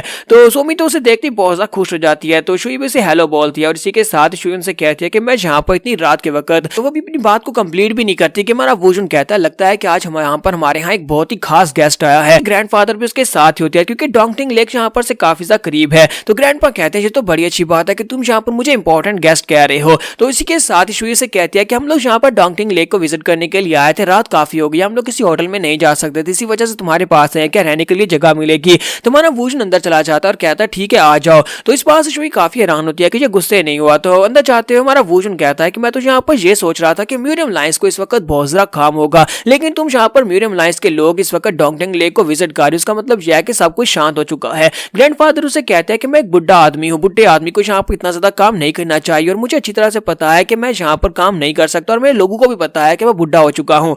वुशन उसे कहता है कि तुम यहाँ पर हंसकर बात कर रहे हो, तो बहुत ज्यादा इंटरेस्टिंग है, हालांकि तुमने इतनी बुरी सिचुएशन को फेस किया है। तो ग्रैंडफादर उसे कहता है कि तुम इस तरह कह सकते हो, लेकिन मुझे लगता है कि यहाँ पर सिचुएशन इतनी बुरी नहीं है। बात उन दोनों को वहां पर रूम मिल जाता है। तुम्हारा वुशन उन दोनों को जाते हुए कह जाता है कि मैं यहाँ पर तुम्हें रूम दे देता हूँ, लेकिन तुम्हें यहाँ पर इस रूम का रेंट देना होगा। अगर तुम लोग रेंट दोगे तो तुम्हें फ्री में खाना मिलेगा। और इसी के साथ ही वुशन वहां पर चला जाता है, जबकि ग्रैंडफादर उस शुई से कहते हैं कि तुम्हारा ये दोस्त बहुत ज्यादा अजीब है। तो कहा था कि ये तुम्हारा दोस्त है और लड़की भी तुम्हारी दोस्त है, लेकिन ये तो यहाँ पर हमारे पास रूम के पैसे चार्ज कर रहा है, लेकिन मुझे लगता है कि ये काफी ज्यादा अच्छा है। तुम्हें वाकई में लगता है कि यही वो लड़का है जिसने ब्लैक फैक्शन को हराया था? तो शुई उसे कहते हैं कि उसने खुद से इस बात को एक्सेप्ट तो नहीं किया, लेकिन मुझे लगता है कि यही वो बंदा है जिसने ब्लैक स्वॉर्ड सोसाइटी को हराया था। ये बंदा वाकई में बहुत ज्यादा मिस्टीरियस है। तो उसके ग्रैंडफादर भी यही सोच रहे थे और कहते हैं कि जब मैंने पहली बार इसे देखा तो उसकी आंखों से मुझे पता चल गया कि ये कोई बहुत ही महान मार्शल मास्टर है, जो कोई आम इंसान नहीं है। शुई भी अपने ग्रैंडफादर से कहती है, ग्रैंडफादर क्या आपको वाकई में लगता है कि हमें यहाँ पर इस वक्त होना चाहिए? आप यहाँ पर मेरे साथ घूमने के लिए चले आए, हमें तो इस वक्त म्यूरियम अलायंस में होना चाहिए था ना, क्योंकि वहां पर एल्डर्स को बहुत ज्यादा मुश्किल हो रही होगी। तो ग्रैंडफादर उसे कहते हैं कि मैं तुम्हें कह रहा हूँ ना कि उन सभी को अच्छी तरह से पता है कि मैं बुढ़ा हो चुका और मैं ज्यादा काम नहीं संभाल सकता, सभी लोग इस बात को समझ सकते हैं। तो शुई कहती है, मुझे नहीं लगता कि हमारे एडवाइजर जीगा जो इस बात को समझ पाएंगे। इसी के साथ ही सुबह के वक्त स्वामी तैयार होकर रेडी हो जाती है शुई से मिलने के लिए और कहती है कि मैं यहाँ पर शुई से मिलने जा रही हूँ। तुम्हारा वुशन कहता है, नहीं मुझे नहीं लगता कि तुम्हें जाना चाहिए, क्योंकि वो अकेली नहीं है, उसके ग्रैंडफादर उसके साथ हैं। तो स्वामी कहती है, तो इस बारे में क्या? मुझे लगता है कि मैं ग्रैंडफादर से भी जाकर मिल लूंगी। तुम्हारा वुशन कहता है कि नहीं, फिलहाल के लिए ना जाओ। तो बेचारी काफी उदास हो जाती है। इसी के साथ ही मूचिन वहां पर आता है और उसे कहता है कि मैनर मास्टर, मुझे लगता है कि आप यहाँ किसी बात को लेकर परेशान हैं। तुम्हारा वुशन कहता है कि तुम किस बारे में कह रहे हो कि मैं किस बात को लेकर परेशान हूँ? मूचिन उसे कहता है कि मैं यहाँ पर स्वर्ड एम्परर की बात कर रहा हूँ। हमारे घर में इस वक्त शुई अपने ग्रैंडफादर के साथ है और उसके ग्रैंडफादर कोई और नहीं है, बल्कि म्यूरियम अलायंस के लीडर और साथ में स्वर्ड एम्परर भी हैं। तो मूचिन उसे कहता है कि स्वर्ड एम्परर के साथ साथ यहाँ पर टोटल 5 एम्परर्स हैं, जो कि स्वर्ड एम्परर की तरह ही बहुत ज्यादा पावरफुल हैं। इन 5 के बारे में कहा जाता है कि ये लोग इतने स्ट्रॉन्ग है कि जब भी किसी बैटलफील्ड के ऊपर जाते हैं तो वहां पर से जीत कर ही वापस आते हैं।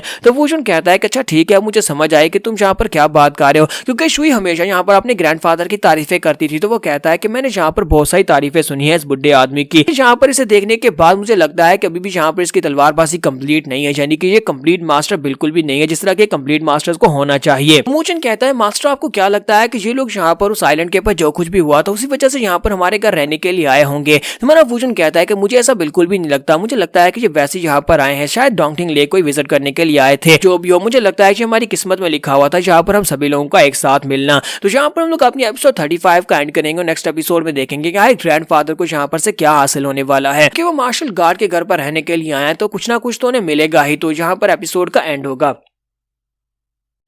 तो इस एपिसोड की शुरुआत में दिखाते हैं कि ग्रैंडफादर जो होते हैं वहीं पर लेक के पास अपनी फिशिंग रॉड लेकर मछली पकड़ रहे होते हैं। जब वहां पर मछली पकड़ रहे होते हैं, इसी के साथ ही हमारा वुशन वहां पर आता है और उसे कहता है, लगता है कि तुम्हें फिशिंग का काफी शौक लगता है। तो वो कहते हैं, जब मैं यंग था तब से मैं फिशिंग करना चाहता हूँ और तब से यहाँ पर मैं फिशिंग करने के लिए आता रहा हूँ, लेकिन अब मुझे बहुत ही कम टाइम मिलता है। मुझे तो ये भी याद नहीं है कि लास्ट टाइम कब मैं यहाँ पर किसी लेक के किनारे इस तरह फिशिंग रॉड पकड़कर मछली पकड़ने के लिए बैठा था। साथ ही वो सोच रहे होते हैं, अगर मैं यहाँ पर इस बारे में सोचूं तो मेरे पास यहाँ पर ऐसे कोई भी मोमेंट नहीं है जिनको मैं याद रख सकता हूँ। मैं अपनी सारी जिंदगी सिर्फ और सिर्फ इसी बारे में सोचता रहा कि मुझे किसी से हारना नहीं है, मुझे स्ट्रांग बनना है, मुझे बहुत ज्यादा स्ट्रांग बनना है। इसी वजह से मैंने तलवार उठाई थी और तलवार उठाने के बाद से मैं यहाँ पर, ताकि मेरा नाम और मेरे क्लैन का नाम हो सके, मेरी वजह से मेरे क्लैन का नाम फैल सके और मैं फेमस हो सकूं, इसी वजह से मैं अपनी तलवार लेकर आगे बढ़ता गया यहाँ ताकि मैं स्वर्ड एम्परर बन गया। अब जब मैं पीछे मुड़कर देखता हूँ तो मुझे लगता है कि मेरे पास की कोई ऐसी मेमोरीज ही नहीं है जिनको याद रखा जा सकता है, जिनको याद किया जा सकता है। तो वो उसे कहते हैं कि मुझे लगता है कि यहाँ पर एक क्लैन की रेपुटेशन को राइज करने के लिए मैं यहाँ पर हायर पोजीशन तक पहुंच गया, लेकिन मुझे लगता है कि ये सब कुछ वो नहीं था जो मुझे चाहिए था, ये सब कुछ मुझे नहीं चाहिए था, बल्कि अपने सेक्टर के लिए जब सब कुछ मैंने किया था। अगर मैंने यहाँ पर अपने लिए कुछ किया तो वो सिर्फ और सिर्फ एक ही ऑपरेशन था, वो जेंटलमैन आइलैंड वाला ऑपरेशन था, जुनशान आइलैंड का ऑपरेशन था, जहाँ पर उन तीनों मार्शल गार्ड्स की बॉडीज को मैं हासिल करना चाहता था और साथ ही मार्शल गार्ड की लेगेसी को लेना चाहता था, ताकि मैं अपनी मार्शल आर्ट्स को बेहतर बना सकूं, क्योंकि मैं इस वक्त बॉटल नेक के ऊपर अटका हुआ हूँ। तुम्हारा वुशन उसे कहता है कि लेकिन अब तो वहां पर कुछ भी नहीं बचा और तुम्हें कुछ भी नहीं मिला। इसी के साथ ही सोमी वहां पर एक मछली पकड़ कर आ जाती है और कहती है देखो सोमी ने यहाँ पर एक मछली पकड़ ली, चलो जल्दी से इसको पकाते हैं। तो ग्रैंडफादर उसे कहते हैं हाँ तुमने तो वाकई में बहुत बड़ी मछली पकड़ी है। तुम्हारा वूजन उसे कहता है ये बहुत अच्छी बात है, अगली बार हम लोग इससे बड़ी मछली पकड़ेंगे। तो सोमी कहती है हाँ क्यों नहीं, हम लोग इससे बड़ी मछली पकड़ेंगे और जब हम बड़ी मछली पकड़ेंगे तो सभी के साथ उसको शेयर भी करेंगे। साथ ही हमारा वूजन उसको उठा लेता है और साथ ही वो दोनों हंस हंस कर बातें कर रहे होते हैं, जबकि ग्रैंडफादर उसकी तरफ देख रहे होते हैं और कहता है कि यही तो वो चीज है जिसे मैं बहुत ज्यादा मिस करता हूँ। जब से मैं छोटा था तब से लेकर अभी तक मैं सिर्फ वो सब प्रैक्टिस करता रहा और मैं सीरियस मसलों में उलझा रहा और कभी मैंने यहाँ पर बच्चों के प्यार को महसूस नहीं किया। मुझे लगता है कि मैंने अपनी जिंदगी में बहुत बड़ी गलती कर दी। और साथ ही वो अपना पास सेल्फ दिखाता है जहाँ पर वो बहुत ज्यादा यंग था और उसके 2 बच्चे थे। दोनों बेटे भागते हुए उसके पास आते हैं और उसे कहते हैं डैड हैप्पी बर्थडे और साथ उसके लिए वहां पर कागज का कुछ घोड़ा बनाकर लाते हैं। तो ये देखने के बाद वो पीछे मुड़ जाता है और कहता है कि तुम्हें यहाँ पर इन फालतू कामों के ऊपर टाइम वेस्ट नहीं करना चाहिए। अगर इतना फ्री टाइम है तो जाओ जाकर तलवार उठाओ, तलवारबाजी की प्रैक्टिस करो, क्योंकि तुम्हारे जैसे कमजोर लोग मेरे लिए बिल्कुल बेकार है। और दोनों बच्चे बेचारे बहुत ज्यादा उदास हो जाते हैं, उनका दिल टूट जाता है। यहाँ पर वो सोमी को हंसता हुआ देखते हैं तो उन्हें महसूस होता है कि उन्होंने अपनी जिंदगी के बेहतरीन पलों को मिस कर दिया। काश वो अपने बच्चों के साथ प्यार से बात करते और इस सब को महसूस कर पाते। फिर साथ ही वो कहते हैं लेकिन अब ये सब कुछ बेकार है, मेरे लिए अब यहाँ पर कुछ भी नहीं बचा। इसी के साथ ही हमारा वूजन उसकी टेंशन को समझ रहा था। वूजन वहां पर सोमी से बात करने के बहाने उसको समझाने की कोशिश करता है। वो उसे कहता है कि तुम यहाँ पर जितनी मर्जी कोशिश कर लो, अगर तुम यहाँ पर ज्यादा कोशिश करोगे तो तुम्हारे सामने जो बड़ी दीवार है तुम कभी भी उसको पार नहीं कर पाओगे। तुम चाहे उसके साथ टक्कर मार लो तब भी उसे तोड़ नहीं पाओगे। और मैं उम्मीद करता हूँ कि तुम यहाँ पर मेरी बात को समझोगे कि अगर तुम यहाँ पर नरम हो जाओ और अपने आसपास देखो, अपनी सराउंडिंग्स को देखो और उसके बाद आगे बढ़ो, तो मुझे लगता है कि तुम्हारे लिए उस वार को ब्रीच करना बहुत ज्यादा आसान हो जाएगा। तो ग्रैंडमदर उसकी बात सुनने के बाद कहते हैं तुम वाकई में एक बहुत ही इंटरेस्टिंग आदमी हो। तुम्हारा वूजन उसे कहता है कि तुम्हारा बहुत बहुत शुक्रिया। फिर साथ ही शुई भागती वहां पर आती है। भागते वहां पर आने के बाद से कहती है कि ग्रैंडपा एक बहुत बड़ी मुश्किल हो गई है। ग्रैंडपा उसे कहते हैं कि अब क्या हो गया, जल्दी से बताओ कितनी क्या खास बात है कि तुम भागती हुई यहाँ पर आ गई हो। तो वो कहती है मुझे म्यूरियम अलायंस से एक न्यूज मिली है, एक पिजन को भेजा गया था, उसमें लिखा हुआ है कि एडवाइजर जिगाल के ऊपर किसी अननोन सेलियर ने अटैक किया है और वो यहाँ पर मरने की कगार पर पहुंच चुके हैं, बहुत ही बुरी तरह जख्मी है। तो ग्रैंडफादर जल्दी से उठकर खड़े हो जाते हैं और कहते हैं तो जल्दी से रेडी हो जाओ, हमें जल्दी से जल्दी अपनी मेन ब्रांच में वापस जाना होगा, जाकर मास्टर जिगाल को देखना होगा, देखते हैं कि किसने यहाँ पर अटैक किया है। तो जैसे ही वो वहां पर से वापस की तरफ मुड़ते हैं तुम्हारे वूजन को वहां पर क्रिम्सन कलर का ऑरा दिखाई देता है। तुम्हारा वूजन कहता है कि ये वाला क्रिम्सन कलर का ऑरा उन इंसानों के इर्द दिखाई देता है जो लोग बहुत ही जल्दी मरने वाले हों। तो मुझे लगता है कि ये मौत के बहुत ज्यादा करीब है। तो इसी के साथ ही हमारा वूजन उसे जाने से पहले कहता है कि मैं जाने से पहले तुम्हें एक मशवरा देना चाहूंगा, तुम्हें यहाँ पर अपनी प्राइड अपनी एरोगेंस को दूर रखना होगा। अगर तुम यहाँ पर अपनी एरोगेंस और प्राइड को दूर रखोगे तुम यहाँ पर और भी ज्यादा लंबे अरसे तक जी सकते हो। कि एक मार्शल आर्टिस्ट की जिंदगी जो है किसी वक्त भी खत्म हो सकती है, वो किसी वक्त भी मर सकता है। तो वो कहते हैं कि ठीक है मैं तुम्हारी इस एडवाइस को याद रखूंगा, लेकिन मुझे लगता है कि मैं इतनी जल्दी नहीं मरने वाला, मुझे अभी बहुत सारे काम करने हैं। हमारा वूजन कहता है ये तो वक्त ही बताएगा। और इसी के साथ ही वहां पर से निकल जाते हैं। उनके चले जाने के बाद शुई कहती है कि सॉरी सोमी कहती है कि अब पता नहीं ये लोग कब वापस आएंगे, अचानक से फिर से यहाँ पर से चले गए। वूजन उसे कहता है कि हम लोग जल्दी दोबारा मिलेंगे, अगर किस्मत में हुआ तो हम लोग दोबारा जल्दी मिलेंगे, अगर ये जिंदा रहा तो। इसी के साथ ही वो अपने घोड़े लेकर वहां पर से निकल पड़ते हैं। तो शुई और उसके ग्रैंडफादर दोनों अपने घोड़े लेकर मेन ब्रांच की तरफ जा रहे होते हैं, जबकि हमारा मूजिन कहता है आपको क्या लगता है मास्टर के वहां पर क्या हुआ होगा। उन दोनों के चेहरे देखकर तो लगता है कुछ बहुत ही बुरा हुआ है। हमारा वूजन उसे कहता है कि मुझे इस बारे में तो नहीं पता कि क्या हुआ है, लेकिन मुझे लगता है कि सबका हमसे कोई ताल्लुक नहीं है, तो फिलहाल के लिए हमें इनके बारे में सोचना छोड़ना होगा, हम लोग जो कर रहे थे वही करते हैं। उसे कहता है कि मैंने मास्टर मैंने यहाँ पर कुछ बात सुनी है, आजकल जुई जैंग में कुछ अजीब हो रहा है। मैंने सुना है कि यहाँ पर एक नया सेक्टर अपीयर होने की कगार पर है, कुछ लोग अपने नए सेक्टर्स बनाने की तलाश में हैं। तो हमारा वूजन कहता है क्या तुम यहाँ पर क्या कह रहे हो कि नए सेक्टर्स बन रहे हैं। इसके साथ इस माते भी वहां पर आता है और कहता है कि हाँ मैंने भी यहाँ पर सुना है कि कोई बंदा यहाँ पर एक अपना नया सेक्टर बना रहा है जिसे म्यूरियम सेक्टर कहा जाएगा। तुम्हारा वूजन कहता है ये तो काफी ज्यादा अजीब बात हो जाएगी और साथ ही हमारे लिए काफी ज्यादा मुश्किल हो जाएगा। हम लोग इस जंगल में अकेला अपना मेंशन बनाकर इस पूरे के पूरे एरिया के ऊपर राज कर रहे हैं फिलहाल के लिए। माते भी उसे कहता है कि हाँ बॉस मुझे भी ऐसा लगता है कि अगर यहाँ पर और सेक्टर्स बन जाएंगे तो फिर हमारे टेरिटरी को चैलेंज करने वाले बहुत सारे लोग आ जाएंगे और हम लोग यहाँ पर शांति के साथ नहीं रह पाएंगे। तुम्हारा वूजन कहता है कि हाँ तुम लोगों ने ठीक कहा, यहाँ पर ऐसी जगह के पर बच्चे को पालना मुश्किल हो जाएगा। तो स्माते कहता है कि यहाँ पर बताओगे किसने इस जुई जैंग सिटी को बचाया था, किसने जैंग बेग को पकड़ा था, किसने यहाँ पर ब्लैक फैक्शन के लोगों को हराया था, किसने यहाँ पर उस गांजा बेचने वाली ट्रिपल फैक्शन को हराया था। इसका मतलब यह है कि ये पूरे का पूरा एरिया इस वक्त हमारा है और हम लोग यहाँ पर एक नया सेक्टर बनाएंगे जिसको हम लोग डैन सेक्टर का नाम देंगे। वोशन उनकी बातें सुनने के बाद कहता है कि बकवास बात करो, यहाँ पर ऐसा कुछ भी नहीं होने वाला। इसी के साथ ही नेक्स्ट सीन फिर से ग्रैंडफादर और शुई का दिखाया जाता है कि वो लोग जा रहे होते हैं तो रास्ते में फिर से उन्हें एक मैसेंजर पिजन मिलता है। तो उसका मैसेज पढ़ने के बाद ग्रैंडफादर उसे कहते हैं बताओ क्या हुआ है। तो शुई कहती है मैसेज के अंदर लिखा हुआ है कि जिन लोगों ने मास्टर जिगाल के ऊपर अटैक किया था वो सभी लोग इस वक्त जंग प्रोविंस की तरफ निकल गए हैं और हमारे लोग उनका पीछा कर रहे हैं और मास्टर जिगाल जो है वो इस वक्त काफी बेहतर बेहतर हालत में है। ग्रैंडफादर उसकी बात सुनने के बाद कहते हैं मुझे लगता है कि दुश्मन जो भी है वो काफी ज्यादा स्ट्रॉन्ग है, तो मुझे पर्सनली जाना होगा उनको हैंडल करने के लिए। तो वो शुई से कहते हैं कि मैं चाहता हूँ तुम ब्रांच में वापस जाओ, जाकर मास्टर जीगाल को देखो, जबकि मैं आनयांग प्रोविंस की तरफ जाता हूँ, जाकर उन लोगों को रोकता हूँ। तो शुई उनको लेकर काफी ज्यादा चिंतित होती है। तो ग्रैंडफादर उसे कहते हैं क्या तुम्हें लगता है कि मुझे यहाँ पर कोई हरा सकता है? शुई कहती है नहीं नहीं, मुझे ऐसा बिल्कुल भी नहीं लगता। मुझे लगता है कि अगर यहाँ पर 5वें एम्परर्स में से पर्सनली कोई आता है तभी आपका मुकाबला कर पाएगा, वरना बाकी सब तो आपका मुकाबला नहीं कर सकते। तो मुझे आपके ऊपर बुरा भरोसा है। और इसी के साथ वो मेन ब्रांच की तरफ निकल जाती है, जबकि ग्रैंडफादर कहते हैं मुझे लगता है कि मुझे यहाँ पर आगे बढ़ना चाहिए। और इसी के साथ ही वहां पर सियांग प्रोविंस की तरफ निकल जाते हैं। हमारी शुई म्यूरियम ब्रांच में पहुंचती है। वहां पर पहुंचने के बाद वो काफी ज्यादा घबराई हुई होती है और भागती हुई अंदर की तरफ जा रही होती है, जबकि वहां पर सभी लोग नॉर्मल रिएक्ट कर रहे होते हैं।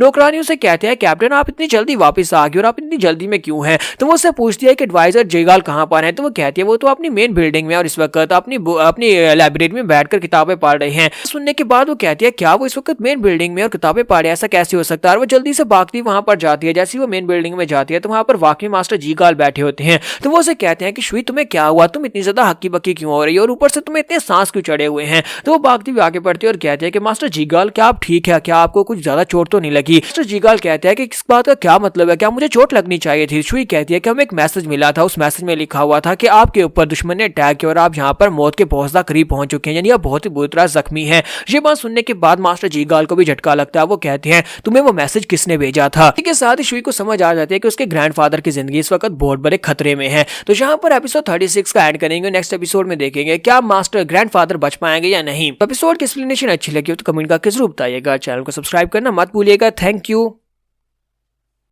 तो इस एपिसोड की शुरुआत में दिखाता है कि ग्रैंडपा जो होते हैं वो एनयांग प्रोविंस की तरफ वहां पर से निकल जाते हैं, जहां पर का उसे मैसेज मिला था कि वो बागी जो है उस तरफ भाग कर जा रहे हैं। लेकिन रास्ते में उन्हें वहां पर कुछ भी दिखाई नहीं देता। वो कहते हैं कि जहां पर मुझे लगता है कुछ ना कुछ तो गलत है। लेकिन वो जो मैसेंजर पिजन था वो हमारी वहां पर से भेजा गया था, यानी कि म्यूरियम लाइन से ही भेजा गया था। और उसके ऊपर जो राइटिंग थी वो भी जहां पर हमारे लोगों की थी। फिर जहां पर ऐसा कैसे हो सकता है कि मुझे रास्ते में भी तक कुछ भी दिखाई नहीं दे रहा? मुझे तो लगता है कि मुझे जहां तक म्यूरियम लाइन्स के कुछ लोग दिख जाने चाहिए थे जो कि उन लोगों का पीछा कर रहे थे। इसी के साथ उनका घोड़ा जो होता है एक रस्सी के साथ टकरा जाता है, यानी घोड़े का पांव जो होता है रस्सी के साथ टकरा जाता है और घोड़ा वहीं पर गिर जाता है। घोड़े के गिरने के साथ ही ग्रैंड मास्टर जो होते हैं जंप करते हुए नीचे उतरते हैं और कहते हैं देखो तो जरा, यहाँ पर लगता है मैं बुढ़ा हो गया और मेरी नजर कमजोर हो गई, जिसकी वजह से मैं नीचे बंधी हुई रस्सी को भी नहीं देख पाया। वहां पर खड़े होते हैं। इसी के साथ उनके आसपास वहां पर स्मेल आना शुरू होती है। वहां पर पॉइजन होता है, कैसा पॉइजन जो कि आपकी बॉडी के अंदर से इंटरनल एनर्जी को डेसिपेट कर देता है। तो ये देखने के बाद बहुत ज्यादा हैरान होते हैं और कहते हैं ऐसा कौन है जो यहाँ पर इस पॉइजन को यूज कर रहा है? तो ग्रैंड मास्टर की पावर्स जो होती है, उनकी इंटरनल एनर्जी जो होती है वहीं पर डेसिपेट हो जाती है। वो बिल्कुल एक नॉर्मल इंसान बन चुके हैं सिर्फ और सिर्फ अपनी तलवार के साथ। ग्रैंडफादर कहते हैं कि ऐसा कैसे हो सकता है, कोई यहाँ पर इस पॉइजन को कैसे यूज कर सकता है? क्योंकि इस पॉइजन को इंपीरियल फैमिली ने प्रोहिबिट कर दिया था कि क्योंकि ये यहाँ पर मार्शल आर्टिस्ट के लिए बहुत ज्यादा खतरनाक है, इसी वजह से इसको बनाने पर पाबंदी लगा दी गई थी।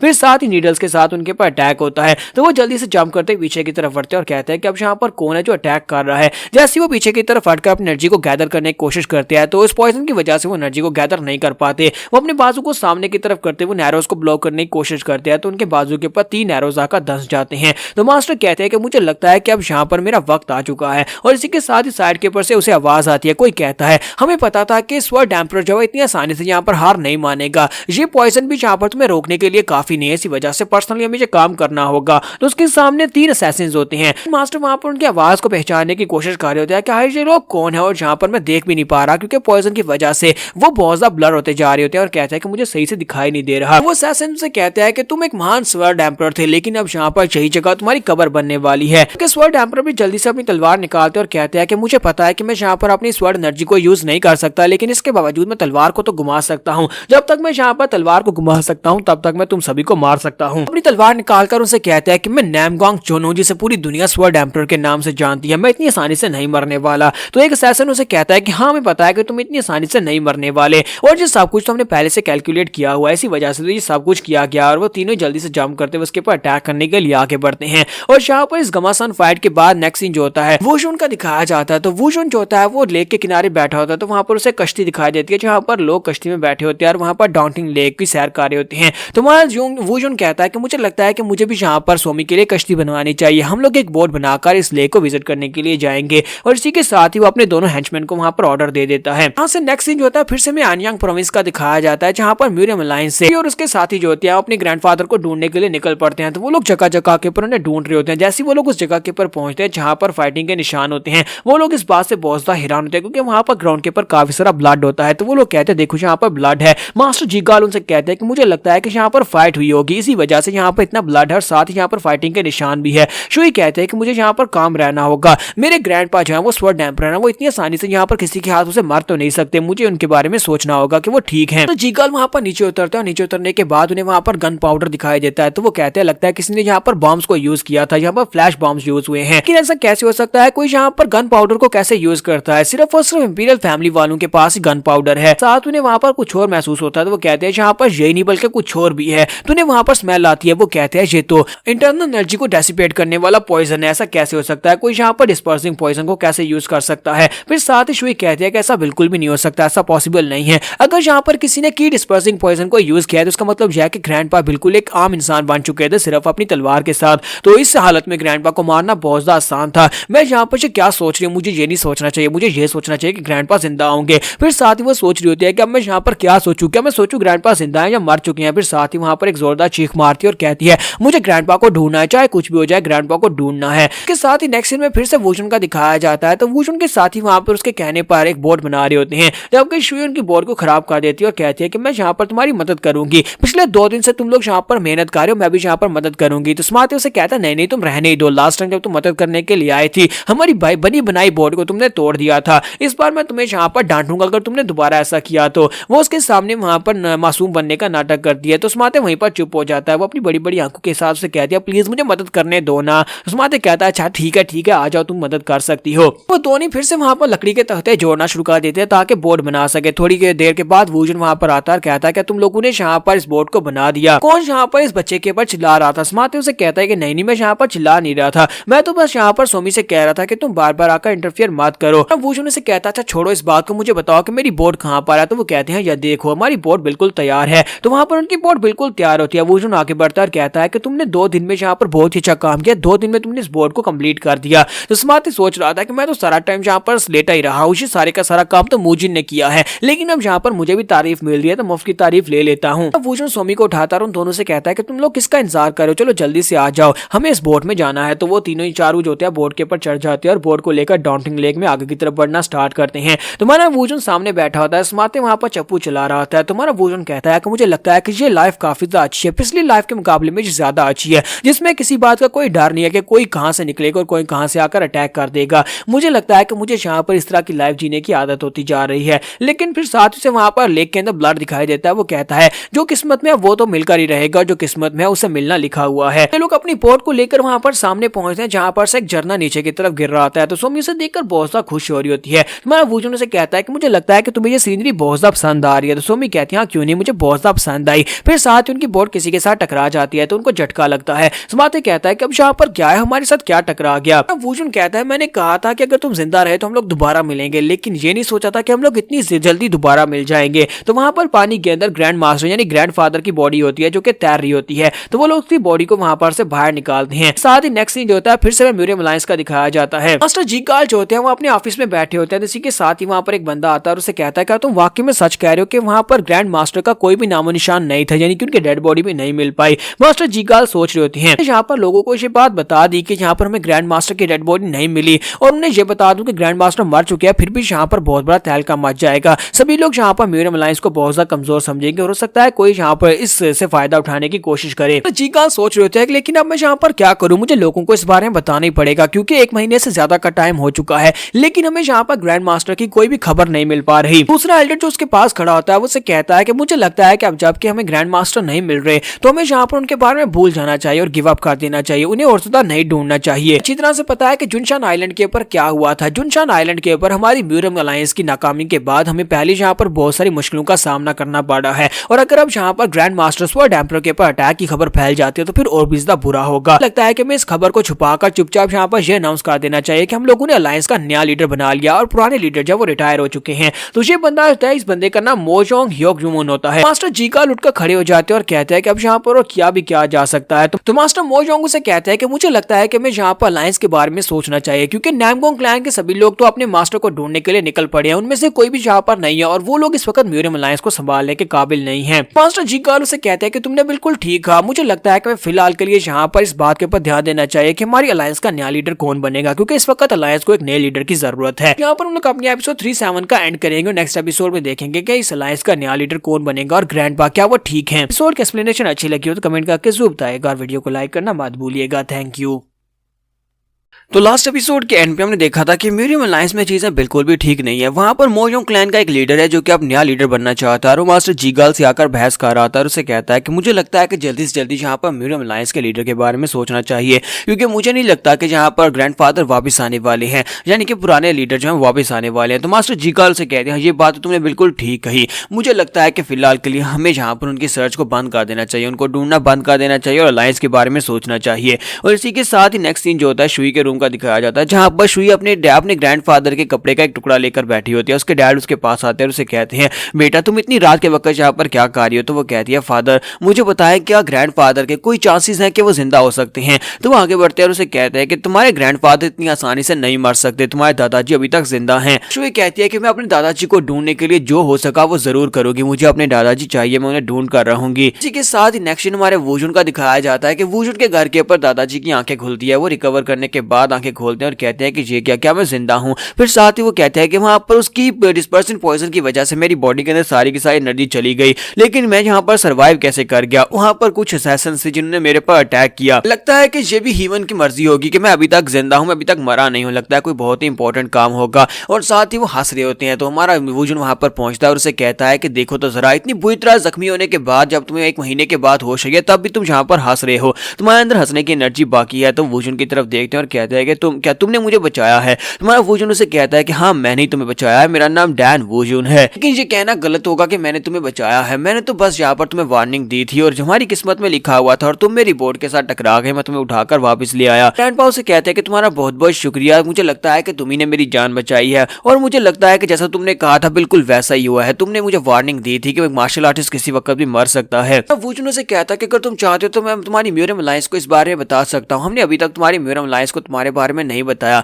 तो वो उसे कहते हैं कि नहीं मैं नहीं चाहता कि उनको बताओ। तो क्योंकि वो साथ ही सोच रहे होते हैं कि अगर वो यहाँ से वापस म्यूरियम अलायंस में चले जाते हो तो वो सभी लोग उन्हें देखकर कितना ज्यादा खुश होने वाले हैं। लेकिन जब उन्हें पता चलेगा कि ये एक बेकार इंसान बन चुके हैं, इनके पास की पावर भी नहीं है और साथ ही एक बाजू भी कट चुका है, तो वो सभी लोग बहुत ज्यादा डिसअपॉइंटेड हो जाएंगे। तो वो कहते हैं नहीं मैं नहीं चाहता, कुछ दिनों के लिए अकेला रहना चाहता हूँ कि मैं यहाँ पर रह सकता हूँ। तुम्हारा वुजुन कहता है कि हाँ तुम रह सकते हो, लेकिन यहाँ पर सिर्फ और सिर्फ रहने की एक ही कंडीशन है, तुम्हें यहाँ पर काम करना होगा, मुफ्त में तुम्हें कुछ भी नहीं मिलेगा। और अगर तुम यहाँ पर काम नहीं कर सकते तो फिर मैं तुम्हें यहाँ पर रहने की इजाजत नहीं दे सकता, ना ही तुम्हें मुफ्त का खाना खिला सकता हूँ। तो ग्रैंडपा उसे कहते हैं क्या तुम यहाँ पर एक बुढ़े आदमी को कह रहे हो जो कि मरने के लिए बिस्तर पर पड़ा है, उसे कह रहे हो कि काम करना होगा। तुम्हारा वुजुन उसे कहता है कि हाँ मुझे लगता है कि तुम्हें काम करना ही पड़ेगा, चाहे मेल हो फीमेल हो, छोटा हो या बड़ा हो, इस घर में रहने का सिर्फ एक ही रूल है कि तुम्हें काम करना होगा। अगर तुम्हें लगता है कि तुम आज से ठीक हो गए हो तो फिर आज से उठकर अपना काम स्टार्ट करो, क्योंकि मैं मुफ्त का खाना किसी को नहीं खिलाता। और इसी के साथ ही वो चला जाता है, जबकि ग्रैंडपा उठकर बैठ जाते हैं और सोच रहे होते हैं कि अब यहाँ पर क्या होगा। फिर साथ ही वो सोच रहे होते हैं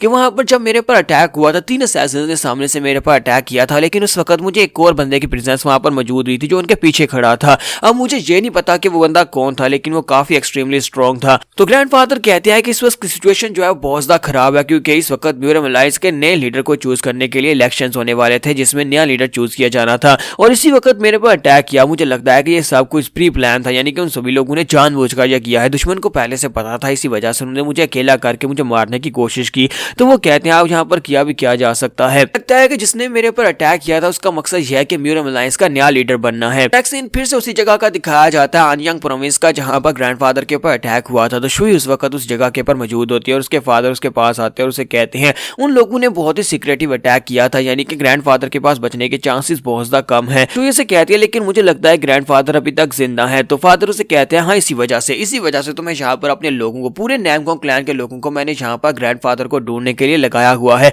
ताकि उन्हें आसानी से ढूंढा जा सके। कहती है लेकिन आप यहाँ पर बार बार ये क्यों कहते हैं कि उनके बचने के चांसेस कम है, क्या आपको लगता है कि बहुत ही बुरी कंडीशन में होंगे। तो उसके डैड उसे कहते हैं कि हाँ वो बहुत ही बुरी कंडीशन में हो सकते हैं, क्योंकि की डिस्पर्सिंग पॉइजन की वजह से उनके पास की पावर भी नहीं है। शुई कहती है चाहे कुछ भी हो जाए मैं ग्रैंडपा को ढूंढूंगी और उसके बाद दोबारा से उन्हें रिकवर करने की पूरी कोशिश करूंगी। फिर साथ ही उन्हें एक और बंदे की आवाज आती है, उनका एक साथी चिल्लाकर कहता है कि सर यहाँ पर आए, जहाँ पर भी खून का एक दाग लगा है और वो लोग भागते हुए उस तरफ जाते हैं तो वहां पर उन्हें खून का ब्लड स्टेन दिखाई देता है। तो फादर कहते हैं कि मुझे लगता है कि ये ब्लड स्टेन ये किस तरफ लेकर जाता है। तो वो लोग कहते हैं ये ब्लड स्टेन जो ये डोंगटिंग लेक की तरफ आगे बढ़ता है। तो वो लोग कहते हैं क्या डोंगटिंग लेक की तरफ आगे बढ़ता है। वो जल्दी से अपने लोगों से कहते हैं कि जल्दी से एक बोट भेजो, यहाँ पर बोट लो और जाकर पूरी की पूरी डोंगटिंग लेक के अंदर जाकर देख कर आओ, जिस तरफ नदी का बहाव उस तरफ देख कर आओ। के फादर वहां पर सोच रहे होते हैं कि शुई के ग्रैंडफादर जो थे वो म्यूरियम अलायंस के लीडर थे और साथ ही स्वॉर्ड एम्परर कहलाते थे, यानी एक बहुत ही पावरफुल फिगर थे। वो नैंगफोंग फैमिली की एक निशानी थी, नैंगफोंग फैमिली का सिंबल भी थे। पूरी की पूरी म्यूरियम अलायंस उनके नाम से जानी जाती थी। लेकिन मुझे लगता है कि अगर यहाँ पर उनकी की डिस्पर्स हो चुकी है और साथ ही वो अटैक की वजह से जख्मी है, तो मुझे नहीं लगता कि वो कभी दोबारा वापस आना चाहेंगे। अगर वो जिंदा भी है तो वो किसी जगह के ऊपर छुप कर बैठे हुए हैं, क्योंकि अगर वो वापस आ भी जाते हैं तब भी उनके वापस आने से कोई फर्क नहीं पड़ेगा, कोई भी उनकी इज्जत नहीं करेगा क्योंकि वो बहुत ज्यादा कमजोर हो चुके होंगे। लोग वहां पर से खून के दागों का पीछा करते करते डोंगटिंग लेक तक पहुंच जाते हैं और कहते हैं कि वो जहां तक पहुंचे होंगे। शुई कहती है कि आपको क्या लगता है कि इससे आगे वो कहां पर गए, क्या वो नदी के अंदर गिर गए। तो उसके डैड उसे कहते हैं कि हाँ मुझे तो ऐसा ही लगता है, मुझे लगता है कि वो इसी नदी के अंदर चले गए हैं। मैं अपने लोगों को यहाँ पर आसपास नदी के तमाम इलाकों में जहां तक नदी जाती है वहां पर उनको भेज दिया है ताकि वो जाकर उन्हें ढूंढ सकें। उनके साथ ही उसे कहते हैं कि मास्टर जीगाल भी यहाँ पर आसपास के इलाकों में उन्हें ढूंढ रहे हैं। तो फादर कहते हैं कि मैंने तुमसे कहा था किसी के ऊपर भरोसा नहीं करना, सिर्फ और सिर्फ खुद ये काम करना है, सिर्फ और सिर्फ नैमगोंग फैमिली के लोग ही यहाँ पर ग्रैंडफादर को ढूंढने की कोशिश करें। वो कहते हैं ठीक है सर, जैसा आपने कहा बिल्कुल वैसा ही होगा। और फिर नेक्स्ट सीन में फिर से वहीं का दिखाया जाता है वूचुन के घर का, जहाँ पर शुई बहुत ज्यादा खुश होती है। ग्रैंडफादर शुई के साथ खेल रहे होते हैं और उससे तो यहाँ पर ग्रैंडफादर मिल गए हैं, तो वो इस बात से बहुत ज्यादा खुश होती है, जबकि समाते और मूजिन दोनों ही काफी हैरान होते हैं।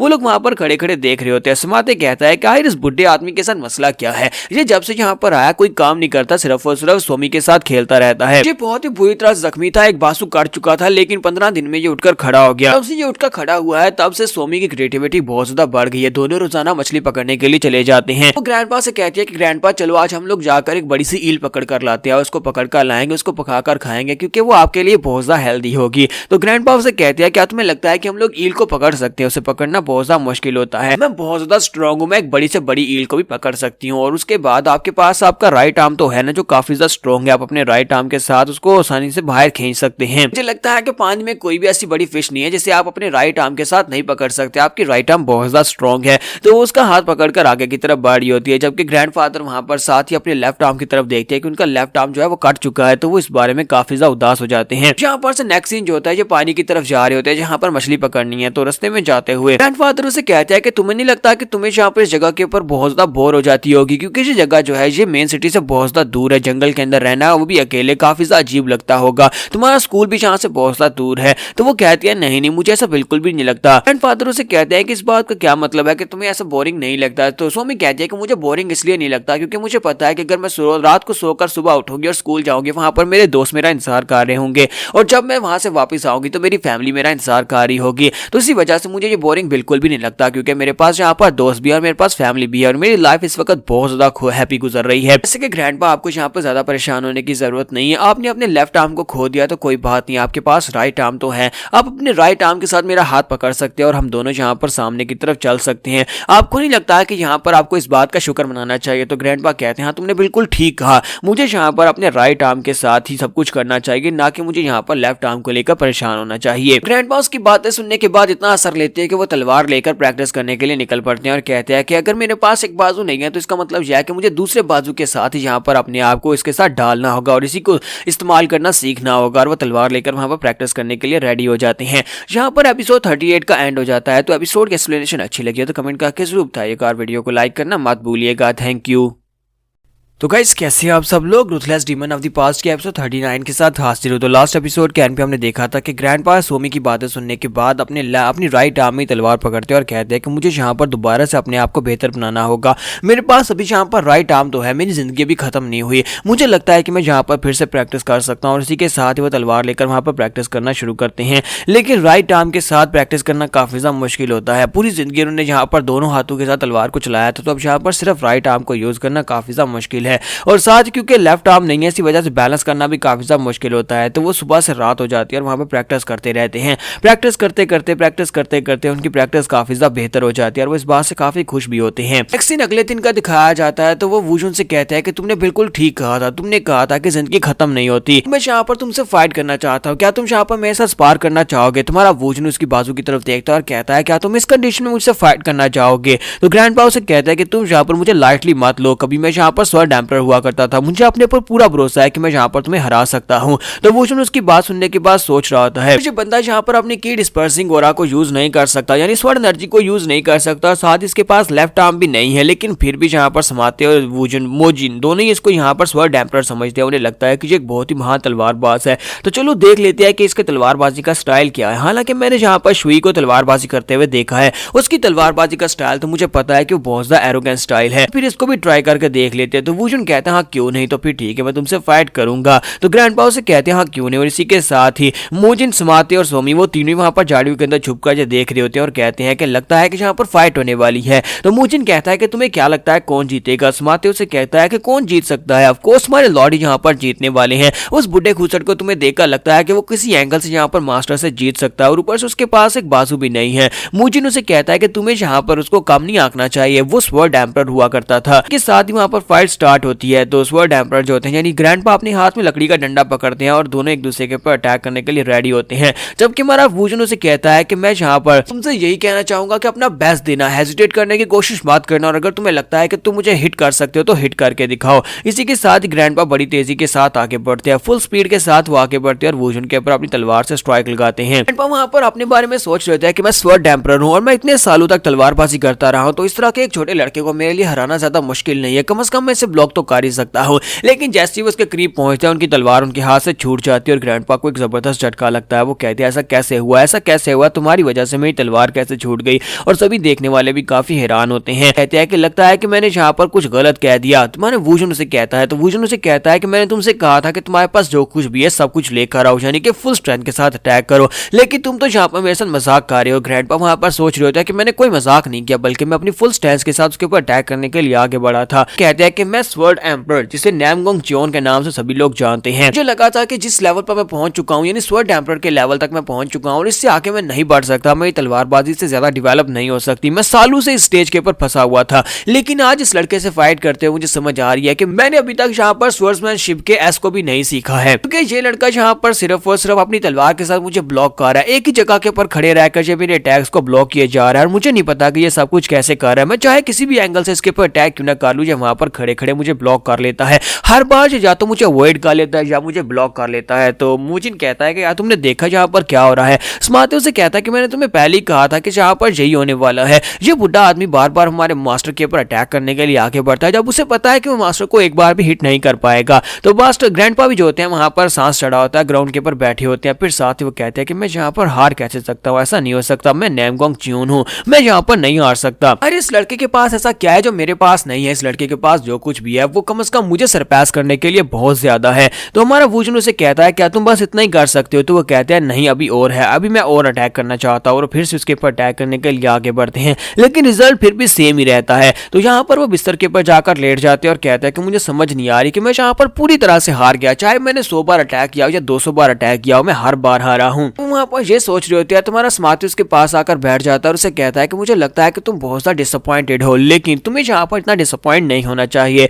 शुक्र करो कि तुम यहाँ पर बच गए, क्योंकि तुम जिससे फाइट कर रहे थे उससे फाइट में बचना ये एक बहुत ही बड़ी कमाल की बात है ग्रैंड सायर। ग्रैंडफादर उसे कहता है कि ये तुम मुझे क्या कह रहे हो, क्या तुमने मुझे ग्रैंड सायर कहा? तुम्हारा स्मार्टी उसे कहता है कि मैं एक बुढ़े आदमी को बुढ़ा आदमी नहीं करूंगा, कहूंगा तो क्या कहूंगा, क्योंकि तुम कभी स्वर्ड एम्परर हुआ करते थे, इसी वजह से मैं तुम्हें ग्रैंड सायर कह रहा हूँ। साथ ही स्मार्टी उसे कहता है कि मैं यहाँ पर तुम्हारी वजह से बहुत ज्यादा डिसअपॉइंटेड हुआ हूँ, मुझे तो लगा था कि तुम एक महान स्वर्ड एम्परर हो, तो तुम यहाँ पर मास्टर को हरा पाओगे, जहाँ पर उसे टक्कर दे पाओगे, लेकिन अफसोस तुम तो कुछ भी नहीं हो, तुम तो बहुत ज्यादा कमजोर निकले और ऊपर से तुम बहुत ज्यादा बोरिंग भी हो। स्वर्ड एम्परर से कहते हैं कि लड़के क्या तुम तलवारबाजी कर सकते हो? तो इसी के साथ ही वो अपनी तारीफें करना शुरू कर देता है और कहता है बुढ़े खूसट गई कि तुम्हें क्या पता कि मैं किस तरह से तलवारबाजी कर सकता हूँ, मैं जब तलवार उठाता हूँ तो मेरे सामने कोई भी नहीं टिक सकता। और मुजिन पीछे खड़ा होता है और मुजिन सोच रहा था कि बेवकूफ यहाँ पर मार खाएगा, क्योंकि स्वर्ड एम्परर के सामने ये लंबी लंबी छोड़ है और उसे बार बार बुढ़ा आदमी कह रहा है। साथ ही मुजिन भागता हुआ आगे बढ़ता है ताकि उसे रोक सके, लेकिन इसी के साथ ही दूसरी तरह से ग्रैंडपा उठ खड़े होते हैं और उठने के बाद अपने लकड़ी के डंडे के साथ उसके मुंह ऊपर अटैक करते हैं।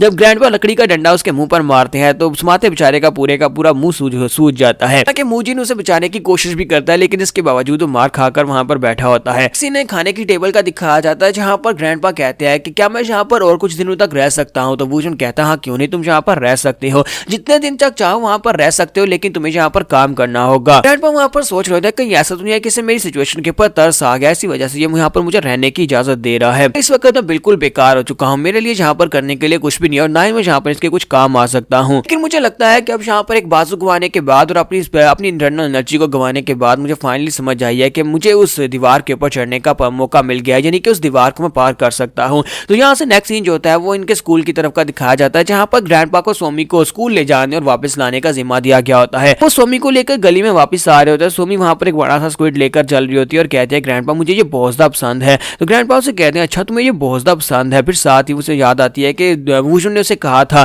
कि क्या तुम सोमी को पिक एंड ड्रॉप कर सकते हो। तो ग्रैंडपा कहते हैं पता नहीं उसने मुझे ये काम क्यों दिया है, लेकिन मुझे लगता है कि ये काम इतना भी बुरा नहीं है। मुझे ये लगा था कि ये काम बहुत ज्यादा बोरिंग होगा, एक बच्चे को स्कूल छोड़ना फिर उसे वापस लेकर आना, लेकिन मुझे काफी ज्यादा मजा आ रहा है। तो इसी के साथ सोमी उसे कहती है ग्रैंडपा यहाँ पर देखें यहाँ पर क्या है। तो वहां पर एक मास्क वाली दुकान होती है, तो उसे कहती है ग्रैंडपा यहाँ पर तो मास्क बेचे जा रहे हैं, ग्रैंडपा क्या हम लोग यहाँ पर से एक मास्क खरीद सकते हैं। जबकि ग्रैंडपा वहां पर सोच रही होती है कि मुझे लगता है कि इसे मास्क बहुत ज्यादा पसंद आ रहा है। तो उसके लिए एक मास्क उठाती है और कहती है ग्रैंडपा मुझे लगता है ये मास्क आपका बहुत ज्यादा अच्छा लगेगा, जरा इसको ट्राई करके देखें। यहाँ के जुनशांस के स्वर्ड्स बैंड का मास्क है। तो हमारे ग्रैंडपा जो होते हैं उस मास्क को अपने हाथ में पकड़ते हैं, साथ ही अपने चेहरे के ऊपर लगा लेते हैं। जब अपने चेहरे के ऊपर उस मास्क को लगाते हैं तो ग्रैंडपा कहता है कि मैं इस मास्क में कैसा लग रहा हूँ। तो साथ ही वो शॉपकीपर से पूछते हैं मुझे बताओ कि ये मास्क किसका है, किससे मॉडल करके बनाया गया है। तो वो उसे कहता है कि हाँ वहां पर आपको सामने वो घर दिखाई दे रहा है, उस घर के अंदर शो परफॉर्म होता है जहां पर एक मास्क वाला आदमी एक मास्क वाला हीरो जो होता है वो विलन से आकर फाइट करता है। ये मास्क जो है उसी हीरो का बनाया गया है। उस मास्क वाले हीरो को जो कि यहाँ पर आकर प्रिंसेस को बचाता है गुंडों से, उसको जेंटलमैन स्वर्ड्समैन कहा जाता है और ये उसी का मास्क है। तो ग्रैंडपा कहते हैं वाह आजकल बच्चों को देखो तो यहाँ किस तरह के प्ले देखते हैं और इसमें जेंटलमैन स्वर्ड्समैन का नाम तो काफी ज्यादा महान है, यानी कि अच्छे हीरो का नाम दिया गया है। और इसी के साथ ही जो आसपास के बच्चे होते हैं वो भागते हैं वहां पर आ जाते हैं और कहते हैं वो देखो जेंटलमैन हीरो यहाँ पर है। सभी लोग उसे बहुत ज्यादा पसंद करते हैं, तो इसी वजह से वो मास्क की वजह से भागते हुए उसके करीब आ जाते हैं और उसके साथ आकर चिपक जाते हैं और कहते हैं तुम तो सबसे बेस्ट हो, तुम एक महान हीरो हो, जेंटलमैन हीरो, तुम मेरे हीरो हो। ग्रैंडपा सोच रहे होता है कि किस किस्म की सिचुएशन है, आज से पहले बच्चों में इतना ज्यादा फेमस नहीं था, लगता है कि जो मास्क वाला बंदा जो है इन सभी बच्चों में बहुत ज्यादा फेमस है, इसी वजह से ये सभी मेरे इर्द गिर्द आकर घूम रहे हैं। उसके बाद वो स्वामी को अपने साथ लेकर वहां से वापस घर की तरफ चल पड़ते हैं, जबकि स्वामी से कहती है ग्रैंडपा आपके ऊपर ये मास्क बहुत ज्यादा अच्छा लगता है, इस मास्क को पहने रखें। यहाँ पर हम लोग अपनी एपिसोड 39 का एंड करेंगे, नेक्स्ट एपिसोड में देखेंगे क्या ग्रैंडपा को यहाँ पर अपनी लाइफ का दोबारा कोई मकसद मिल पाएगा या नहीं। तो एपिसोड की एक्सप्लेनेशन अच्छी लगी हो तो कमेंट करके जरूर बताइएगा और वीडियो को लाइक करना मत भूलिएगा। Thank you.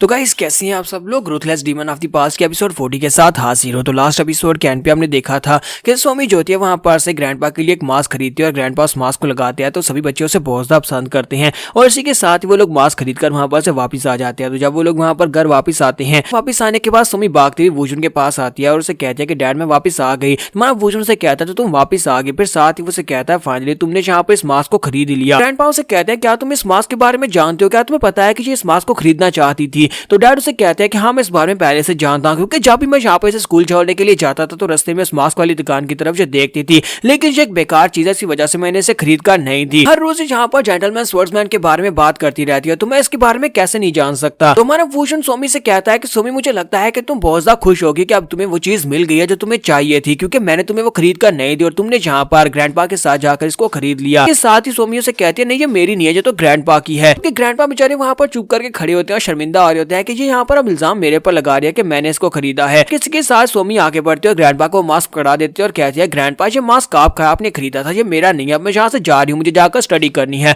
और सोमी वहां पर से चली जाती है। सोमी के चले जाने के बाद ग्रैंडपा कहते हैं कि अब मुझे समझ आ रही है कि एक बच्चे को पालना कितना ज्यादा मुश्किल होता है, क्योंकि उसका मूड किसी वक्त भी खराब हो सकता है। तुम्हारा वूजन उसे कहता है कि हाँ मैं तो ये अच्छी तरह से समझ सकता हूँ। फिर साथ ही ग्रैंडपा उसे कहता है कि मुझे एक बात बताओ, क्या तुम यहाँ पर एनर्जी डिसिपेटिंग पॉइजन के बारे में जानते हो, की डिस्पर्सिंग पॉइजन के बारे में जानते हो। तुम्हारा वूजन उसे कहता है कि तुम इस बारे में क्यों जानना चाहते हो, तुम तो स्वर्ड एम्परर हो, तुम्हें तो इस बारे में पता होना चाहिए। तो वो कहते हैं कि हाँ मैं स्वर्ड एम्परर हूँ, लेकिन बहुत सारी ऐसी चीजें जिनके बारे में मैं नहीं जानता, जैसे कि यहाँ पर की डिस्पर्सिंग पॉइजन के इफेक्ट्स को कैसे खत्म किया जाता है, इसका कोई एंटीडोट होता भी है या नहीं। क्या तुमने इस बारे में नहीं सुना कि किसी महान आत्मा ने कहा था कि सीखने की कोई उम्र नहीं होती, चाहे आप बच्चे हो या बूढ़े हो, आप सीख सकते हैं जब तक आपका मन हो। पूछने से कहता है अच्छा ठीक है, अब जबकि तुमने मुझसे पूछ लिया तो मैं तुम्हें कुछ बताता हूँ। एनर्जी डिसिपेटिंग पॉइजन यानी की डिस्पर्सिंग पॉइजन जो होता है उसके बारे में कुछ जानता हूँ। ये पॉइजन मेरे ऊपर काफी बार इस्तेमाल हो चुका है, इसी वजह से मुझे इस पॉइजन के बारे में पता है। तो ग्रैंडपा को ये बात सुनने के बाद झटका लगता है। ग्रैंडपा कहते हैं कि जब लास्ट टाइम ऐसे फाइट कर रहा था मैंने देखा था ये इंटरनल फोर्स को यूज कर रहा था, यानी अपनी स्वर्ड एनर्जी को रिलीज कर रहा था। अगर इसने यहाँ पर की डिस्पर्सिंग पॉइजन को फेस किया तो फिर इसकी बॉडी के अंदर से ये एनर्जी कहाँ से निकल रही थी? इसका मतलब यह है कि इस पॉइजन का कोई ना कोई एंटीडोट जरूर होता है। तो वो इस बारे में सोच रहे होते हैं और कहते हैं कि मुझे इससे पूछना होगा कि उसका एंटीडोट क्या है। अगर मुझे यहाँ पर एंटीडोट मिल जाए तो मैं अपनी इंटरनल एनर्जी को वापस हासिल कर सकता हूँ। हो सकता है कि मैं वापस म्यूरियम अलायंस में स्ट्रॉन्गेस्ट इंसान बनकर वापस चला जाऊँ और सब कुछ ठीक हो जाए। जल्दी से भागते हुए आगे बढ़ते हैं और उसे कहता है कि मेरे दोस्त मुझे जल्दी से बताओ कि इसका क्या तरीका है, क्या यहाँ पर एनर्जी को दोबारा से रिकवर करने का कोई तरीका होता है, क्या यहाँ पर इसका कोई एंटीडोट होता है? तुम्हारा वुजन उसे कहता है कि इसका कोई एंटीडोट नहीं होता। वुजन उसे कहता है कि इसके एंटीडोट की जरूरत ही नहीं पड़ती क्योंकि ये एक ऐसा पॉइजन होता है जो तुम्हारी बॉडी के अंदर तुम्हारी एनर्जी को ब्लॉक कर देता है। इससे तुम्हारी बॉडी के अंदर तुम्हारी एनर्जी कंप्लीटली डिस्पर्स नहीं होती बल्कि वो सारी की सारी एनर्जी तुम्हारी बॉडी के अंदर ही है, लेकिन उसको ब्लॉक कर दिया गया है। इसी वजह से तुम्हें यहाँ पर किसी किस्म के पॉइजन या फिर एंटीडोट की जरूरत नहीं है। इस एनर्जी को ब्रेक थ्रू करने के लिए तुम्हें यहाँ पर ब्लॉकेज को हटाना होगा। अगर तुम यहाँ पर ब्लॉकेज को हटा देते हो तो इसी के साथ ही वो सारी एनर्जी रिलीज हो जाएगी और तुम फिर से पहले स्टेट में आ जाओगे। ग्रैंडपा से कहते तो तुम्हारे कहने का मतलब यह है कि इसको फिक्स किया जा सकता है, यानी कि मैं अपनी एनर्जी को दोबारा हासिल कर सकता हूँ। तुम्हारा वुजन उसे कहता है कि हाँ तुम इसको हासिल कर सकते हो, लेकिन अब जबकि यहाँ पर तुम्हारी एनर्जी ब्लॉक हो चुकी है तो इसके लिए एक नीडल होल की जरूरत पड़ेगी। तो वो सोच रहे थे कि अब ये नीडल होल क्या है। तो वो हमारे वुजन से कहते हैं क्या तुम यहाँ पर सही से बताओगे कि कहने का मतलब क्या है। फिर साथ ही समाते वहां पर बीच में भागता हुआ जाता है, वो चिल्लाते वहां पर पहुंच जाता है और कहता है कि बहुत बड़ी मुसीबत आ गई है। वुजन कहता है कि अब अचानक से क्या हो गया, तुम इतना शोर क्यों मचा रहे हो, क्या हो गया है? तो वो कहता है कि ये म्यूरियम अलायंस के बारे में है। म्यूरियम अलायंस में एक नया लीडर आ गया, उन्होंने एक नए लीडर को इलेक्ट कर लिया और एक नया लीडर उनकी कुर्सी के ऊपर बैठ गया है। तुम्हारा वुजन कहता है तो इसमें यहाँ पर परेशान होने वाली कौन सी बात है? मुझे तो ये बात हैरान करने वाली नहीं मिल लगती क्योंकि ये नेचुरल प्रोसेस है। अगर उनका पुराना लीडर उन्हें लगता है कि मर गया है तो उसकी जगह के ऊपर वो नया लीडर ही चूज करेंगे ना। वुजन जो होता है वो मास्टर से कहता है कि ग्रैंड मास्टर क्या आप भी यहाँ पर इस बात से परेशान हो रहे हैं? तो वो कहता है नहीं मैं इस बात से बिल्कुल परेशान नहीं हो रहा क्योंकि ये नेचुरल है। बहुत ही जल्दी मैं भी यहाँ पर रिटायर होने वाला था और मेरी जगह के ऊपर उन्होंने एक नया लीडर चूज करना ही था क्योंकि तकरीबन मुझे गायब हुए यहाँ पर 2 महीने होने क्यों है और मेरे 2 महीने तक अभी तक मैं उनको मिला नहीं हूं तो वो लोग मुझे मरा हुआ ही समझेंगे। इसी वजह से वो लोग यहाँ पर नया लीडर चूज कर लेंगे। तो फिर साथ ही वो कहता है कि मुझे लगता है कि अब उनका जो नया लीडर होगा वो शाओलिन मास्टर सियोन जिन होगा। मास्टर सियोन जिन बहुत ही अच्छा लीडर है, वो मुझे लगता है कि मुझसे एक अच्छा लीडर बनेगा और हमारी अलायंस को बहुत ही ऊंचाइयों तक ले जाएगा। मुझे उसके ऊपर पूरा भरोसा है। तो इसी के साथ स्माते से कहता है नहीं जिसके बारे में आप बात कर रहे हैं वो तो लीडर नहीं बना। मास्टर से कहते हैं कि तो फिर यहाँ पर किसकी बात कर रहे हो, क्या यहाँ पर मास्टर कुनलुन जो है वो नया लीडर बना है? तो स्माते कहता है नहीं वो भी लीडर नहीं बना।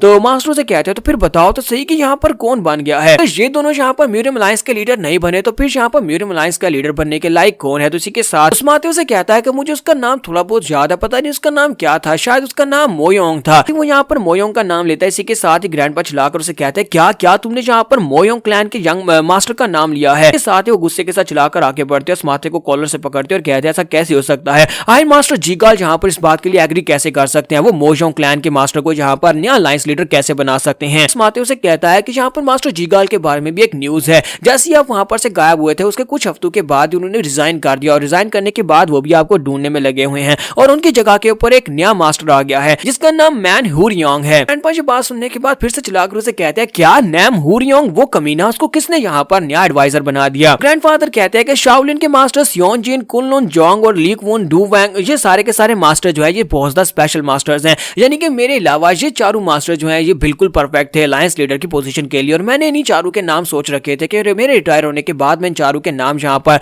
इनके सामने रखूंगा और इनके लिए वोटिंग करवाई जाएगी। अच्छा ये बात तो है कि यहाँ पर मोयोंग क्लैन का मास्टर वो भी काफी ज्यादा पावरफुल है, अगर मैं उसके साथ डायरेक्ट बैटल करूँ तो वो मुझसे बैटल में हारेगा नहीं बल्कि हम दोनों बराबरी पर रहेंगे। लेकिन असल में वो करप्शन करते हुए पकड़ा गया था क्योंकि वो करप्शन में मुलविस था। इसी वजह से मैं नहीं चाहता कि वो हमारी अलायंस का लीडर बने। अब जबकि वो अलायंस का लीडर बन गया तो हालात बहुत ज्यादा खराब हो जाएंगे।